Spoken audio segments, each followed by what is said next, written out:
বিজ্ঞান সেই রহস্যের জট খুলছে প্রতিনিয়ত। আজ যা অনাবিষ্কৃত তা অবিশ্বাস্যও বটে। আমাদের ডর অনুষ্ঠানে যে ঘটনার মুখোমুখি আপনি হতে যাচ্ছেন তার যুক্তিসিদ্ধ উত্তর নেই। আমরা প্রতিদিনের জীবনে ভয় বা রহস্যকে যেভাবে স্থান দিয়েছি সেভাবে এই অনুষ্ঠান আপনার কাছে জায়গা করে নিচ্ছে। এই অনুষ্ঠানের কোনো ঘটনাই সার্বজনীন নয়। ডর মানে ভয়। ডরের অষ্টম পর্বে আপনাকে স্বাগত। শুনছেন এবিসি রেডিও FM 89.2। আমি আরজি কিপ্রিয়া আপনাকে সঙ্গ দেব একেবারে রাত 2টো পর্যন্ত। সঙ্গে থাকছে আমার টিম সুমন ও রেহান, এবং সাউন্ডে থাকছে লোবান।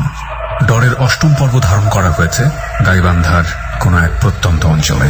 প্রিয় শ্রোতা, ডর এমন একটি অনুষ্ঠান যেটি বাংলাদেশে এই প্রথম ভৌতিক বিভিন্ন জায়গা খুঁজে বের করে পুরো সপ্তাহব্যাপী সেখানে ভৌতিক জায়গার ঘটনা সহ বেশ কয়েকজন বন্ধু নিয়ে গিয়ে তাদের জীবনের অধিভৌতিক ঘটনাগুলো একেবারে সেই পরিবেশে রাতের গভীর আধারে বসে ধারণ করা হয়, যা আপনারা শুনতে পান প্রতি বৃহস্পতিবার রাত 11টা 20-এ। আজকে সুমন এবং রেহান এই পুরো সপ্তাহব্যাপী অন দ্য স্পটে অর্থাৎ গাইবান্ধার সেই প্রত্যন্ত জায়গাতে বসে কি ধারণ করেছে সেটা আমরা শোনা শুরু করব। সন্ধ্যা নাগাদ আমরা পৌঁছাই গাইবান্ধার বিসিক মোড়ে। এখান থেকে প্রায় 5 কিলোমিটার হেঁটে আমরা পৌঁছাই আমাদের গন্তব্য খামার টেঙ্গুরজানি গ্রামে, যেখানে ডর টিম ও আজকের অতিথিরা অপেক্ষা করছে।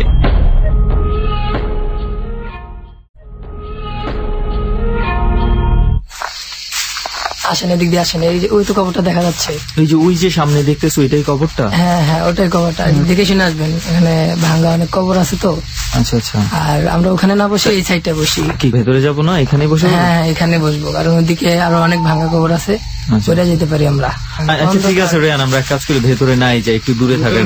ভেতরে না যাই, অনেক অন্ধকার, এখানেই তো অনেক অন্ধকার। আর ভিতরে পাটা কেটে যেতে পারে, এখানে প্রবলেম নেই? না না, এখানে নেই। আচ্ছা চলেন সবাই এখানেই বসে পড়ি। আচ্ছা ঠিক আছে, এই সাইডটা বসি আমরা। এখানে একটু সমস্যা দেখা যাচ্ছে, জঙ্গল বেশি তো। আচ্ছা চলেন তাহলে একটু চাইপা বসি। রেহান সবাই বসে পড়ি। হ্যাঁ, এখানে বসি। ওকে। রেহান, আমাদের তো কবরস্থানে এই নিয়ে বেশ কয়েকবার যাওয়া হয়েছে, কিন্তু আজকের যে কবরটা দেখতেছো এটা কিন্তু মানে মোটামুটি বেশ ইন্ডিভিজুয়ালাইজড। রাইট, মানে ওই যে হাওরের কবরটার মতনই অনেকটা। আজকেরটা মানে লোকালয়ের মধ্যে থাইকাও আলাদা ধরনের, তাই না? রাতের বেলা একটু সবাই জিজ্ঞেস করি কি, আর কবরে এত রাতের বেলা কবরের ধারে কাছে যাওয়া হয়েছে? গেছেন কেউ কখনো? আমি গেছি আগে, তবে পাপ্পু ভাই গেছেন? হ্যাঁ। আর আপনারা সবাই একটু একটু সবার সাথে পরিচয় হয়ে যায়। আমার যাওয়া হয়েছিল আপনার প্রায় বিক্রমপুরে এক সময় আপনার রাত 1:30 বাজে, কিন্তু এই এত ইন্ডিভিজুয়ালি ছিল না সেটা। আচ্ছা আচ্ছা, অনেক ভয়ানক জায়গা, প্লেসটা। আচ্ছা, আর আপনার কি অবস্থা? একটু দূরে বসছেন ভাই। আমি আসলে এর আগে কখনো কবরস্থানে যাইনি, যাওয়া হয়নি, এই প্রথম। আচ্ছা, একবারই যান নাই নাকি রাতের বেলা? রাতের বেলা আর কি। রাতের বেলা আসলে এত রাতে কবরস্থানে যাওয়ার প্রশ্ন উঠে না, সাহসও পাই। আচ্ছা যাই হোক, আমরা প্রথমবার আপনারা নিয়ে আসছি কবরস্থানে। আমার আগে থেকে এখানে ভয় লাগতো, কিন্তু আজকে একটু বেশি লাগছে। আজকে একদম কোনো সারা শব্দ পাচ্ছি না, একটা ভয়ঙ্কর পরিবেশ হয়েছে আর কি। ভাই ভয়ঙ্কর পরিবেশ তো বলেই আমরা এখানে এসেছি, তাই না? প্রথমে আমরা কি করব, কে কথা বলতে বেশি আগ্রহী মনে হচ্ছে? আগ্রহী আছে তো, কথা বলতে সবাই আগ্রহী, সবাই কথা বলবে। কিন্তু আমি আগে পাপ্পু ভাইয়ের কাছ থেকে শুনবো। পাপ্পু ভাইয়ের বাসায় আসছি, তাই না? পাপ্পু ভাই আপনি বলেন, খবর টবর কি, কেমন আছেন, কি করতেছেন? আমি ভালোই আছি, এখন একটা জব করি। আমার এখানে তো ঘটনা ঘটছে, আমি যেটা বলতে চাচ্ছি আর কি। এখন একটু ভয় লাগছে। আপনারা তাইলে পাপ্পু ভাইয়ের স্টপ রাখি, আমরা পাপ্পু ভাইকে বাদ দিয়ে এই হৃদয় ভাইয়ের কাছে যাই। জি ভাই, আমার নাম হচ্ছে হৃদয়। আমি একজন আপকামার মিউজিক ডিরেক্টর। মিউজিক নিয়ে আছি। তো আমি থাকি হচ্ছে আপনার পুরন ঢাকা, নারিন্দা। তো মিউজিকের সাথে যখন আছেন, রাত জাগার অভ্যাসটা আপনার আছে? অনেক আছে। আপনারা তো দুজন একসাথে আসছেন? হ্যাঁ হ্যাঁ। জি জি। হ্যাঁ ভাইজান, আপনার নাম? আমার নাম হচ্ছে রাব্বি। আর বেসিক্যালি ভাবে আমি আপনার পড়াশোনা করি, আর তাছাড়া আমার বাবার বিজনেস আছে ধলে খালে। তার মানে দুজনেই পুরান ঢাকার দিকে? কেউ আমার কাজী। রাত জাগার কথা বলতেছিলেন তো, রাত জাগেন, রাতে বিরাতে কোনো ঘটনা গিয়ে? আচ্ছা, আমাদের তো ভাইজানের সাথে একটু কথা বলে নিব না? আমার নাম মোহাম্মদ মুমিনুল হক, আমি নারায়ণগঞ্জ থেকে আসছি। নারায়ণগঞ্জ মানে আপনি নারায়ণগঞ্জে থাকেন? জি, নারায়ণগঞ্জ। জায়গাও সুটেবল, বন্ধুরাও সুটেবল, আমরাও সুটেবল। আপনারা ভয় পাইছেন, আমরা ভয় পাইতে চাই। এখনো পাচ্ছি। হৃদয় ভাই, আপনি কি ভয় পাইছেন? আপনার এক্সপেরিয়েন্স? আমার এক্সপিরিয়েন্স শেয়ার করতে গেলে আসলে আমার সেই কথাগুলো এখন মনে পড়ছে খুব, আর ভয়ও খুব করছে, যেহেতু আমরা অবস্থানে আছি এখন, আর খুব অন্ধকার জায়গাটা। তো কখনো ভৌতিক জিনিসটা বিলিভ করতাম না। আচ্ছা। আমি কখনো কল্পনা করিনি বা ভাবিও নি কখনো যে আমার সাথে এরকম কিছু ঘটনা ঘটবে। আচ্ছা। আমার ইদানিং খুব রাত জাগা হয়, আর এটা সবাই জানে যে মিউজিকের কাজটাই এরকম। আমরা ফ্রেন্ড সার্কেল সবাই মিলে প্ল্যান করি যে আমরা সবাই মিলে ঘুরতে যাব, কোথায় যাওয়া যায় এই নিয়ে আমরা একদিন আলোচনায় বসি। আলোচনায় বসার পর দেন আমরা রাব্বির দাদুর বাড়ি ঘুরতে যাওয়ার প্ল্যান। কতদিন আগের ঘটনা? এটা আপনার মেবি 2-3 সপ্তাহ আগে। 2-3 সপ্তাহ আগে। আচ্ছা আচ্ছা। আমরা সেই জায়গাটায় যাওয়ার প্ল্যান করি, তো রাব্বির দাদুর বাসায় যাই সবাই মিলে। আমরা বেশ 7-8 জন যাওয়ার প্ল্যান করি, তো সবাই রাজি। শুক্রবার ছিল, 7-8 জন মিলে বের হই আর কি ঘোরার জন্য। ঢাকা থেকে রওনা দিয়েছি। আমরা সকালে রওনা দিই 3 দিন থাকার জন্য, ক্যামেরা নিয়ে। খুব ঘুরতে যাওয়া মানে তো আর বিশ্রাম করা না, ঘোরা মানে হচ্ছে আমরা যাবো আড্ডা, মানে সারা দিন জুড়ে আমাদের প্ল্যানিং নিয়ে কাজ করা। তো দেন আমরা সেখানে যাই, আমাদের যাওয়াতে একটা বাধা চলে আসে। বাধাটা চলে আসে যেমন আমাদের সিএনজি, যে আমরা সিএনজিতে করে গেছি, কিছুটা পথ যখন আমরা যাই আব্দুল্লাহপুর পার হওয়ার পর যে একটা ঘাট আছে, ওই আপনার এই কুচামারা ঘাট না কি বলে, ওইখান থেকে আর কি সিএনজির ইঞ্জিনটা নষ্ট হয়। তো দেন আমরা একটা সিএনজি নেই, মানে এমন একটা জায়গাতে আপনার ইঞ্জিনটা খারাপ হয়েছে, ওখানে কোনো দেখা গেছে সিএনজি পাচ্ছি না। আর রিক্সা চলতেছে, ঠিক আছে, তো রিক্সা তো এত দূরে যাবে না। তারপর পাইছি আপনার একটা পাইছি, অনেক কষ্টে পাইছি। তো উনি আমাদেরকে সাইডে জিজ্ঞেস করছে, যেহেতু হাতে ব্যাগ ট্যাগ দেখছে, মামা কোথাও যাবেন?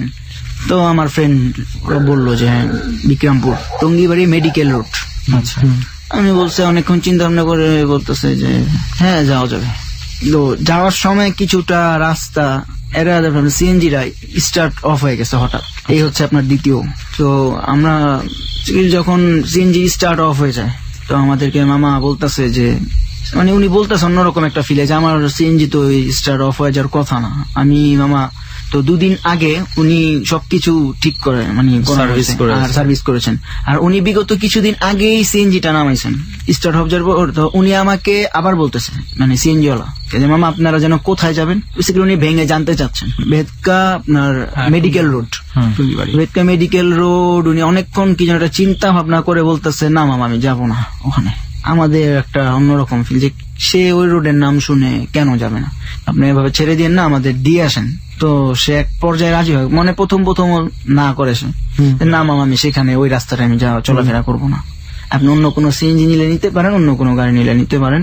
তো আপনার উনি এক পর্যায়ে রাজি হচ্ছে। তো যাওয়ার সময় একই অবস্থা আবার। তো উনি বলছেন মামা আপনারা নেমে যান, আপনারা আমার যতটুকু আসছে আমার ভাড়া দিতে হবে না মামা, আমি যাবো না। যাই হোক, তো আলটিমেটলি আমরা খুব কষ্টে ওখানে পৌঁছে যাই। ওর দাদুর বাসা সবাইকে পরিচয় করাতে করতে অ্যাটলিস্ট দুপুর হয়ে যায়। বিকেলে আমরা সবাই মিলে একটু বের হই, ছবি তুলতে তুলতে আপনার সন্ধ্যা, ওখানে আড্ডা দেওয়া, ব্রিজের মাঝে বসা।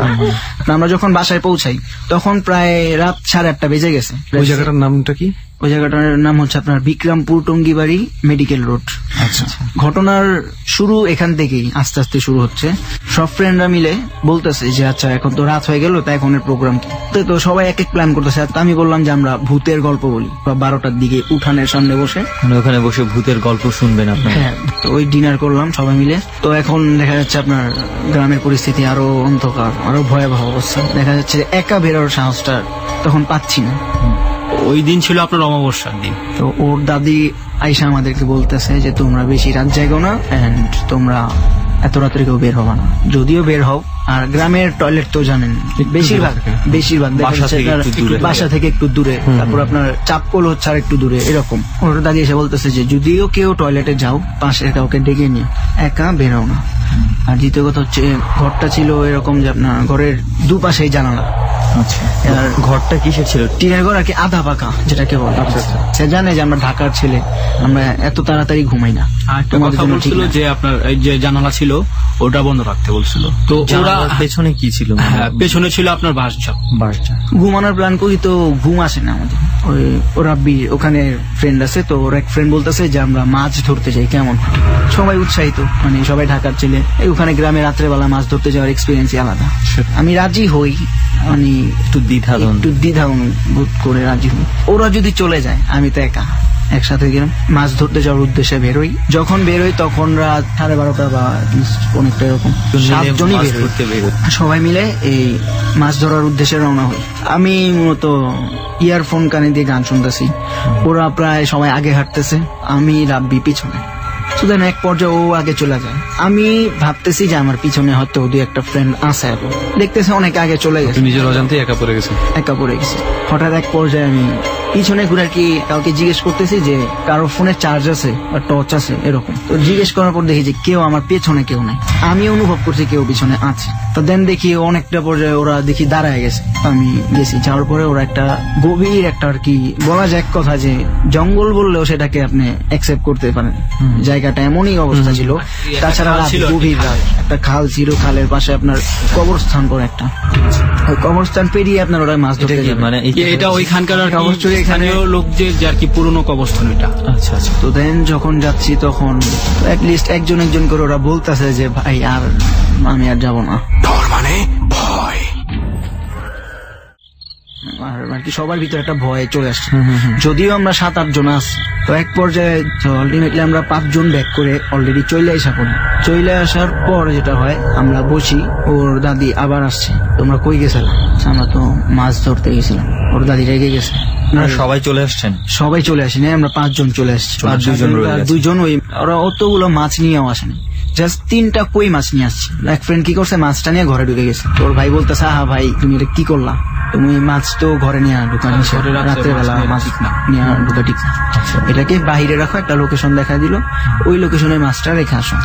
আর তো এর মাঝে যে একটা ঘটনা ঘটছে যে ওই কবর দিয়ে আমরা যখন যাই আপনার তখন মেডিকেলটা একটু পারে আর কি পুরন কবরস্থানতে, তো ওইটার যে বাউন্ডারি ছিল অনেকটা ভাঙাচোরা। তো আমরা তো আর জানি না, যে লোকটা ছিল আর কি ওনার নাম হলো মুহসিন, লোকটা যে আর কি গ্রামের যে আর কি বললো যে চলো আমরা মাছ ধরতে যাই, তোমরা এতদিন পর আসছো একটু ঘুরতে যাই। 3 জন আমরা কবরস্থানের উপর চলে যাই।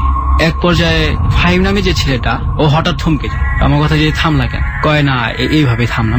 এইভাবে থামার তো কোনো প্রশ্ন আসে না, সবাই তো আগে তো আমরা, তুমি পেছনে চলে গেলে একটা সমস্যা না। আমি কই না এত হেলামি করো না, চলো। তো ওইখানে আবার আপনার ওই আমার এক বন্ধু ছিল নাম তনয় আবার ওইখানে দাঁড়া ফোনে কথা বলতেছিল।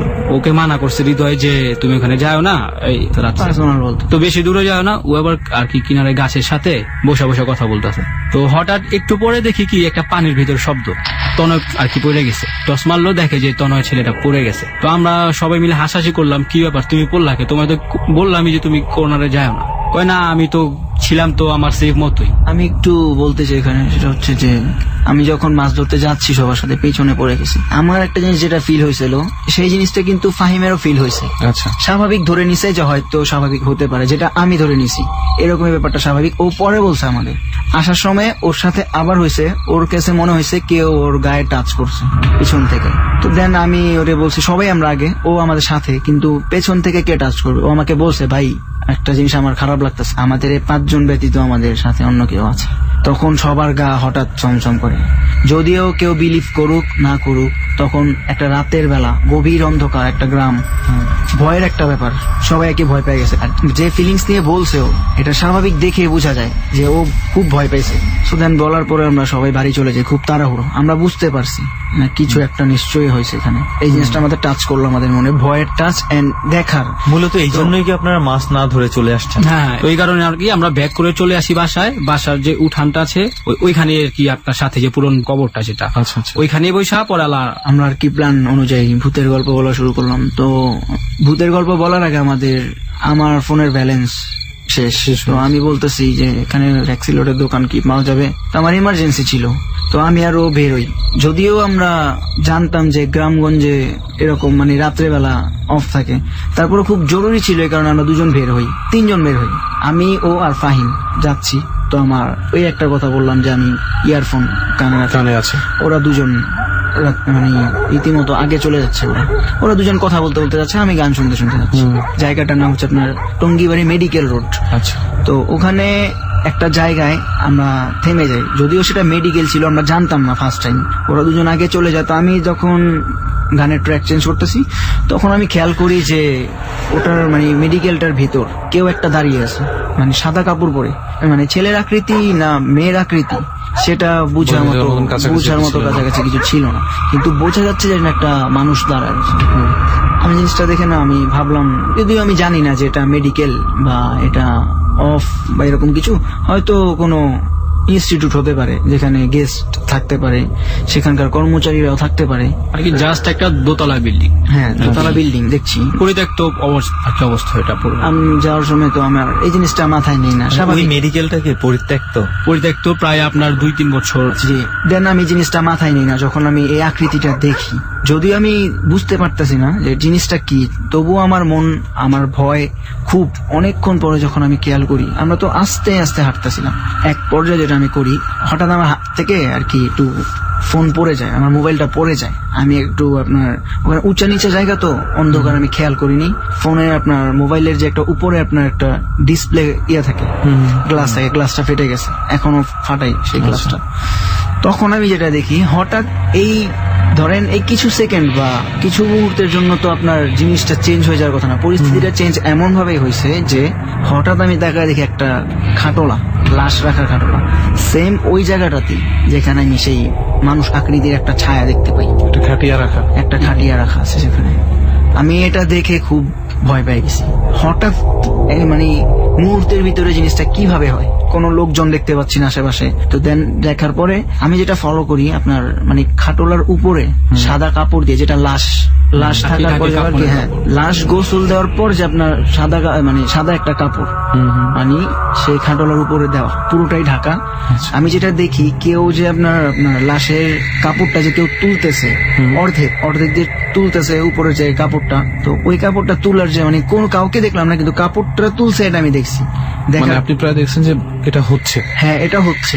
লাইফের ফার্স্ট একটা এক্সপেরিয়েন্স এরকম, মানে এত ভয়াবহ একটা এক্সপেরিয়েন্স। তো আমি দেখে খুব খুব ভয় পেয়ে গেছি। আমি এখনো বলতে গেলে আমার শরীরে লোম দাঁড়া যাচ্ছে। আমি এখনো।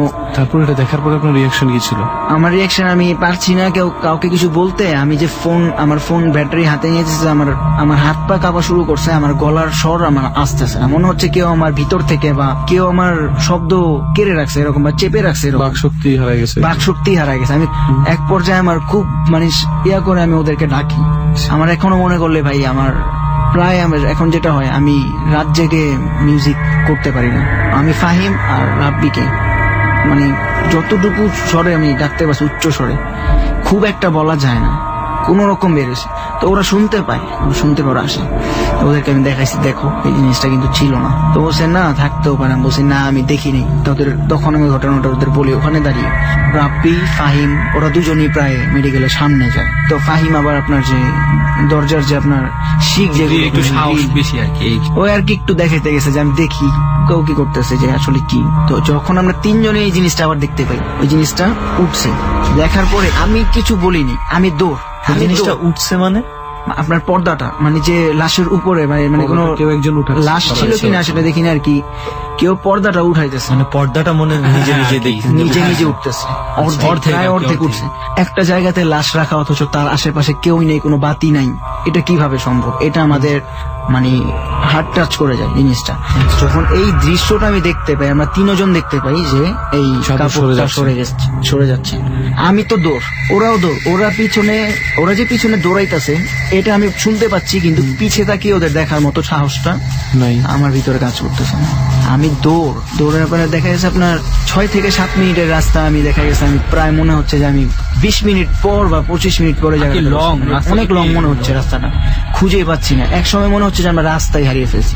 ওর পা কেটে যায়। আর ওর আগে যেটা ঘটে, যে আমার ফ্রেন্ড গাছের সাথে বা কিসের সাথে হাতে হ্যাচড় লাগছে, বলতে পারতেছে না।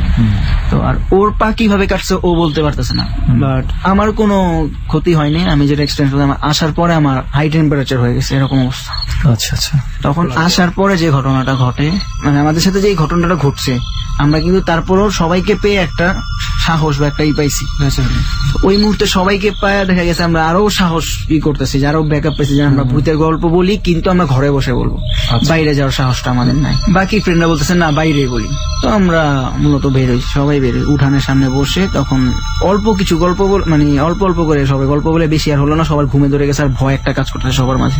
আচ্ছা। তো ফাহিম আমাদেরকে হঠাৎ বলতেছে যে টর্চ ধরো। আমরা আমরা চাই কি হয়েছে, সবাই একটা মানে হঠাৎ এই জিনিসটা বলা রাতের বেলা কিন্তু অনেক ভয়ের ব্যাপার। টস দিয়ে বললাম যে বলো দেখো তো ওই জায়গায় কি, ওই জায়গায় কিছুই না। তো ও আমরা ভিতরে চলে যাই, যাওয়ার পরে সবাই মানে দেখা গেছে 10 মিনিটের ভিতরে সবাই ঘুমাতে চলে যায়। তো ঘুমানোর পরে আর কি ওর পাশের রুম থেকে দাদি বলতেছে কেউ যদি বাইরে থেকে ডাক দেয়, জানালা বা গেট নক করে, আওয়াজ না দিয়ে আর জিজ্ঞেস না করে, পাশের কাউকে না ডেকে নিজেরা খুলবা না। আর টয়লেটে বের হলে একা বের হবা না। ফাহিমের যেটা অবস্থা হয়, শরীরে জ্বর, অনেক জ্বর চলে আসা পড়ছে, ধুমায়া জ্বর আর কি তার শরীরে। তো সে আমাকে রাতের বেলা ডাকতেছে, প্রায় ঘুমার মানে ঘরে ঢোকার প্রায় আপনার আপনার 3:30 বাজে, 3:23।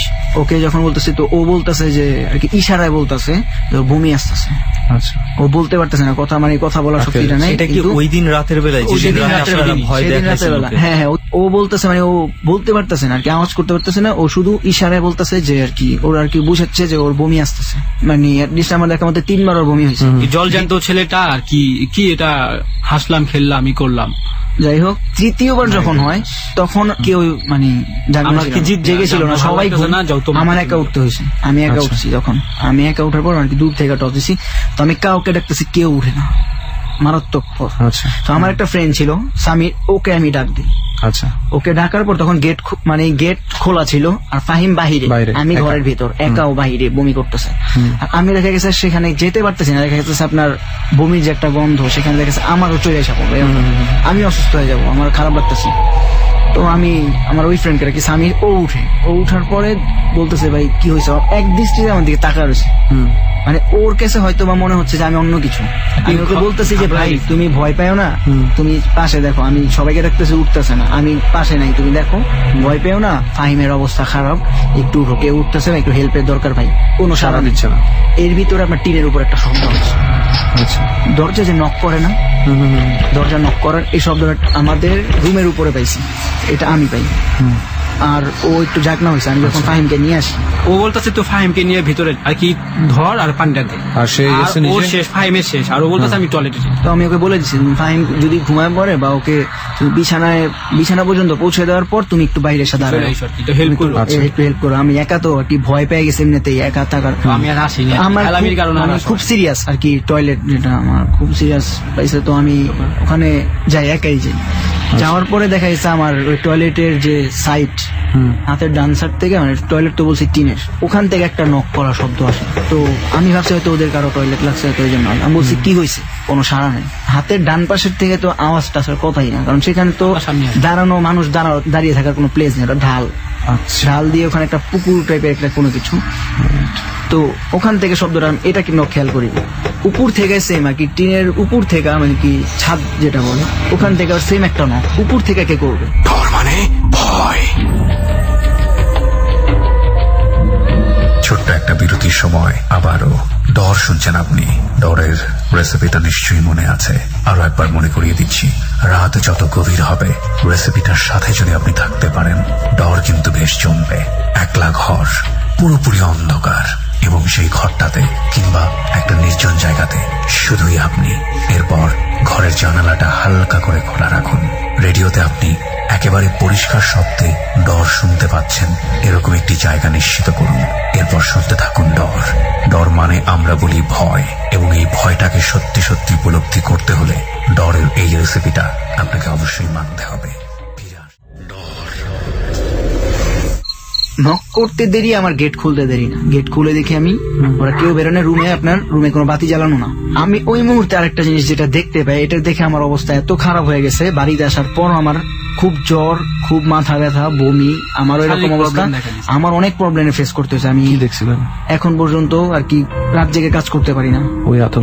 ওই আতঙ্ক একটা হচ্ছে, ওই জিনিসটা আমি দেখছি, এক্সপিরিয়েন্স করছি। আকৃতি এমন, আমি যদি এখন বলি, আমার এখন খুব অবস্থা, মানে এখন আপনি দেখে বুঝতে পারছেন। তাছাড়া এই মুহূর্তে আমরা কবরস্থানে বসে আছি, একটা পাশে আকৃতি ছিল এমন, আমি একটা পর্যায়ে তাকায় দেখি যে একটা জিনিস, মানে মানুষ আকৃতিরই, কিন্তু মাথা নাই জিনিসটা। খুব মানে লোম বোঝা যাচ্ছে না, কিন্তু আপনার যে সাদা কালো একটা লোম থাকে, এরকম টাইপের একটা লোম, কিন্তু বুকের মধ্যে, বুকের দুই সাইডে দুইটা চোখ, বড় বড় চোখ, অনেক বড়, বুকের মধ্যে দুইটা চোখ, একদম লাল টকটকে মনে হচ্ছে, অনেক বড় জিনিসটা। তার জিনিসটার মাথা নেই, বোঝা যাচ্ছে এটা বুক, আর তার হাত এতই লম্বা। এটা দেখে আমি ফিট, আমার পা তো নড়তেছে না, একটা হিট তো আমি আগে খাইছি। আমার কিন্তু বসার ইয়ে আমি দৌড়াবো, আমার অটোমেটিকলি আমি বসে পড়ছি, আমার পা দুটো অবশ হয়ে গেছে। তারপর কিন্তু আমার এমন অবস্থা ছিল আমি কিছু বলতে পারতেছি না, মানে আমার মনে হচ্ছে কেউ আমাকে চেপে ধরে রাখছে এখন। আর আমার কাছে এমন মনে হইতেছে যে ওই জিনিসটা আমাকে আস্তে আস্তে সামনের দিকে টানতেছে। মুখ থেকে আমি যত সূরা জানতাম সব ভুলে গেছি, জালালি সূরা যতগুলো সূরা সব ভুলে গেছি। জাস্ট আমার হঠাৎ মুখ দিয়ে আল্লাহ নামটা বের হয়ে আসে, তখন আমি একটু শক্তি পাই কোনো মতো। আমার সূরা ফাতিহা মনে ছিল তখন, ওটাই পাঠ করা শুরু করলাম। পাঠ করা শুরু করার পর আমি একটু শক্তি পাওয়ার পর আমি দৌড়ে মানে রাব্বি মানে চিল্লাম, মানে জোরে একটা চিৎকার করে ঘরে গিয়ে পড়ে গেছে। আমি পড়ে যাওয়ার পর অবস্থায় কি হয়েছে গেট লাগাও, তখন আমার অবস্থা খারাপ হয়ে যায়। চূড়া টুড়া পরে পানিতে ফু দিয়ে আমাকে খাওয়ায়, সবাই সব জানলা আটকে দেয়, জানলা দরজা সব আটকে দেয়। আমি মাঝখানে ঘুমাইছি। ঘুমার পরে এর ভিতরে আরেকটা ঘটনা ঘটে গেছে যে হঠাৎ আমার যে পাশে একটা ফ্রেন্ড ছিল সামির, ও আমাকে ইশারাতে ডাকতেছে, কোনো আওয়াজ নেই। আমি বলছি কি হয়েছে, তখন রাব্বি একটু জানলা শুরু করে। ও বলতেছে যে আর কি, তখন একটা বাচ্চার কান্নার আওয়াজ আসতেছে, সামির শুনতে পাইছে, আমরাও শুনতে পাইছি, বাঁশঝাড় থেকে আসছে। মানে বাঁশঝাড় যে জানালা থেকে দেখা যায় ঠিক সেইখান থেকে আওয়াজটা আসছে, একটা বাচ্চা। আমি যখন আর কি বললো, তো আমি তখন বললাম যে না, আমাদের সাথে একটা ঘটনা ঘটছে, তো আমরা যদি এটাও ওদেরকে বলি তো ডরা যাবো। তো আমরা বললাম যে না, পাশের ঘর থেকে বাচ্চা কান্না করতেছে, ঘুমাও, সকালবেলা দেখা যাবে। আমি আওয়াজগুলো ইফেক্ট গুলো আমার ভিতরে আর মানে সহ্য করার মতো শক্তিটা নাই, যেহেতু দুটা হিট। আমি বালিশ দিয়ে মানে নিজের কানকে ধরে রেখে চেপে ধরে রেখে ঘুমাইছি। কিভাবে ঘুমাইছি ভাই আমি নিজেও বলতে পারবো না। সকালে ওঠার পরে তো যখন আর কি বাজারে যাই চা খেতে যাওয়ার পথে আর কি ওইখানে এক মুরব্বীর সাথে দেখা হয়। ও আবার জিজ্ঞেস করলো কি যে চাচা এটা আসলে কি জায়গাটা, তো ওই লোকটা তখন বললো এটা মেডিকেল। তো মেডিকেল তো মানুষজন কই, মানুষজন তো এখানে নাই, প্রায় এটা পরিত্যক্ত অবস্থা আছে 3 থেকে 4 বছর যাবত। তো তখন আর আমরা কিছু বলিনি, পরিত্যক্ত অবস্থায় তাহলে এইটা রাত্রে কি দেখলাম মনে মনে ভাবতাছি। তো দাদিকে এসে সবকিছু বললাম বাজার থেকে আসার পরে, দাদির ঘরে যায় এইভাবে হইলো দাদি। তখন ও বলে ওই যে রাত্রে যে ঘটনা ঘটছে। তখন পর্যন্ত আপনারা জানতেন না? তখন জানতাম না, তখন আমি জানছি। দাদি বললো যে তোমাদের বারবার বারণ করলাম। তখন বললো যে আমি এই কারণে বলছিলাম যে এখানে বাঁশঝাড়, আর তাছাড়া এখানে প্রায় 5-6 বছর আগে এখানে একটা মেয়ে আত্মহত্যা করছে বলে। তো যখন আমি মেডিকেলের ব্যাপারটা জানতে এক মুরব্বীর কাছ থেকে, উনি বললো এখানে প্রায় জিনিসটা হয়। আচ্ছা, এখানে প্রায় জিনিসটা হয়। তো আমি শুনছি হসপিটালটা যখন নাকি হয়েছে, একটা লোক এই হসপিটাল থেকে আর কি অনেক কষ্ট হয়, অনেক কষ্ট পেয়ে মারা গেছে আর কি চিকিৎসার ভুলের কারণে। মানে মুরব্বী এক্সপিরিয়েন্স ছিল জিনিসটা। দেন এই জিনিসগুলা প্রায় অনেকেই দেখে। আপনি কি দেখছেন? তখন আমি আর কি ঘটনাটা বললাম, আমি এটা দেখছি, এরকমও দেখায়। আবার মুরব্বী উনি বললেন যে আমিও প্রায় সময় দেখি। উনি দেখতেন হলো হসপিটালের ছাদে। আচ্ছা, ছাদে উনি দেখতেন মেয়েকে হাঁটতেন একদম ঠিক গ্রিলের উপরে উঠে, যদি এখানে কারো হাঁটা সম্ভব না, কোনো মানুষের পক্ষে হাঁটা সম্ভব না। এটা হলো মেডিকেল সড়কের ঘটনা। উনি বলছে এই জিনিসটা প্রায় দেখা যায়, অনেকে এক্সপিরিয়েন্স করে। এই ঘটনা শুনে মানে ওদের বলছি যে আমি আর থাকবো না এখানে, তো তোমরা থাকলে থাকো, আমি যাই। সবাই আমরা একসাথে চলে আসছি, আমরা ঢাকায়। ঘটনাটা রাত্রে কেউই জানতো না। তো যখন আমরা ঘটনাটা ওর দাদির সাথে শেয়ার করি, তখন সবাই শুনে বেসিক্যালি রাত্রে বেলা কি কি হয়েছিল। ফাইনালি আমরা ঢাকায় উদ্দেশ্যে রওনা হয়েছি। আর তো কোনো প্রবলেম নেই। কিন্তু আসার পরে আমার যেটা হয়েছে, আমার প্রচন্ড জ্বর। প্রতিদিন রাত্রে আমি টানা 3 দিন একই স্বপ্ন, যে ঘটনাটি আমার সাথে ঘটে। আমি এখন পর্যন্ত আমি যেটা বলছি, রাত জেগে কাজ করি না। বড় মসজিদ আছে আমাদের ওখানে, ইমাম সাহেবের কাছে যাই, আমি বলি ঘটনাটা এরকম হচ্ছে। উনি বলছে ভয়ের কিছুই না। উনি মানে ঝেড়ে টেড়ে দিছে। উনি বলছে নামাজ পড়েন, আপনি দেখেন ঠিক হয়ে যাবে ইনশাআল্লাহ। আপাতত এখন ঠিক আছে। এখন কোন যে আকৃতিটার কথা উনি বলছে, বুঝছি সুমন, মানে ইটস আনবিলিভেবল ম্যান। ওকে, তাহলে এই ছিল মানে আমাদের হৃদয় ভাইয়ের ঘটনা। মানে ফরচুনেটলি আপনি বেশ মানে খুব বেশি প্রবলেম কিছু একটা হয় না, মানে আপনি শারীরিকভাবে সব দিক থেকে ভালো আছেন। তবে একটা জিনিস আমার মনে হয়, এটা আমার এখনো পর্যন্ত সেই জিনিসগুলো মাঝে মধ্যে চোখে ভাসে, কিন্তু ফরচুনেটলি এখন ঘটতেছে না জিনিসটা, ব্যাপারটা এখন ওরকম। কিন্তু আমি যে জিনিসটা এখন টুকটাক যেটা মানে ফেস করতেছি, যে রাতের বেলা যে মাঝে মাঝে দেখা যায় আমি রাত্রে যখন ঘুমাই, মানে অন্যরকম কিছু আওয়াজ বা কোনো কিছু আমার কানের ভিতরে আসে। মেন পয়েন্ট এটাও জানি যে এখনো বলছি ঘটনাটা কবরস্থানের পাশে আছে। সত্য বলতে গেলে ভাই এখনো আমার কানে সেই জিনিসগুলোই ভাসতেছে। আসলে এই বিষয়টা এত আপনার মাথার ভেতরে ঢুকছে, এমন ভাবে ঢুকছে, মানে হয় না। আমরা ছোটখাটো জিনিস ফেরেন, একটা জিনিস খেয়াল করেছি, আমরা অনেকে মোবাইল ফোন ব্যবহার করে অভ্যস্ত। বারবার হয়তো কারো ফোন আসছে, কখনো কখনো এমন হয়ে যায় ফোন বাজতেছে না, সামথিং মনে হচ্ছে রিংিং, বা মনে হয় কিছু একটা ভাইব্রেট করলো কিংবা আমরা সেটা দেখছি। যাই হোক হৃদয় ভাই, অনেক অনেক মানে কি বলবো, কেমন যেন গল্পটা একটু আতঙ্কেই ভরা, তাই না? আতঙ্কেই ভরা। এবং সবচেয়ে হৃদয় ভাইকে ধন্যবাদ, এবং সেই সঙ্গে হচ্ছে আমাদের সাথে রাব্বি ভাইকে দুজনকেই ধন্যবাদ যে জাস্ট আপনাদের অভিজ্ঞতাগুলো আমরা একটু জানতে পারলাম।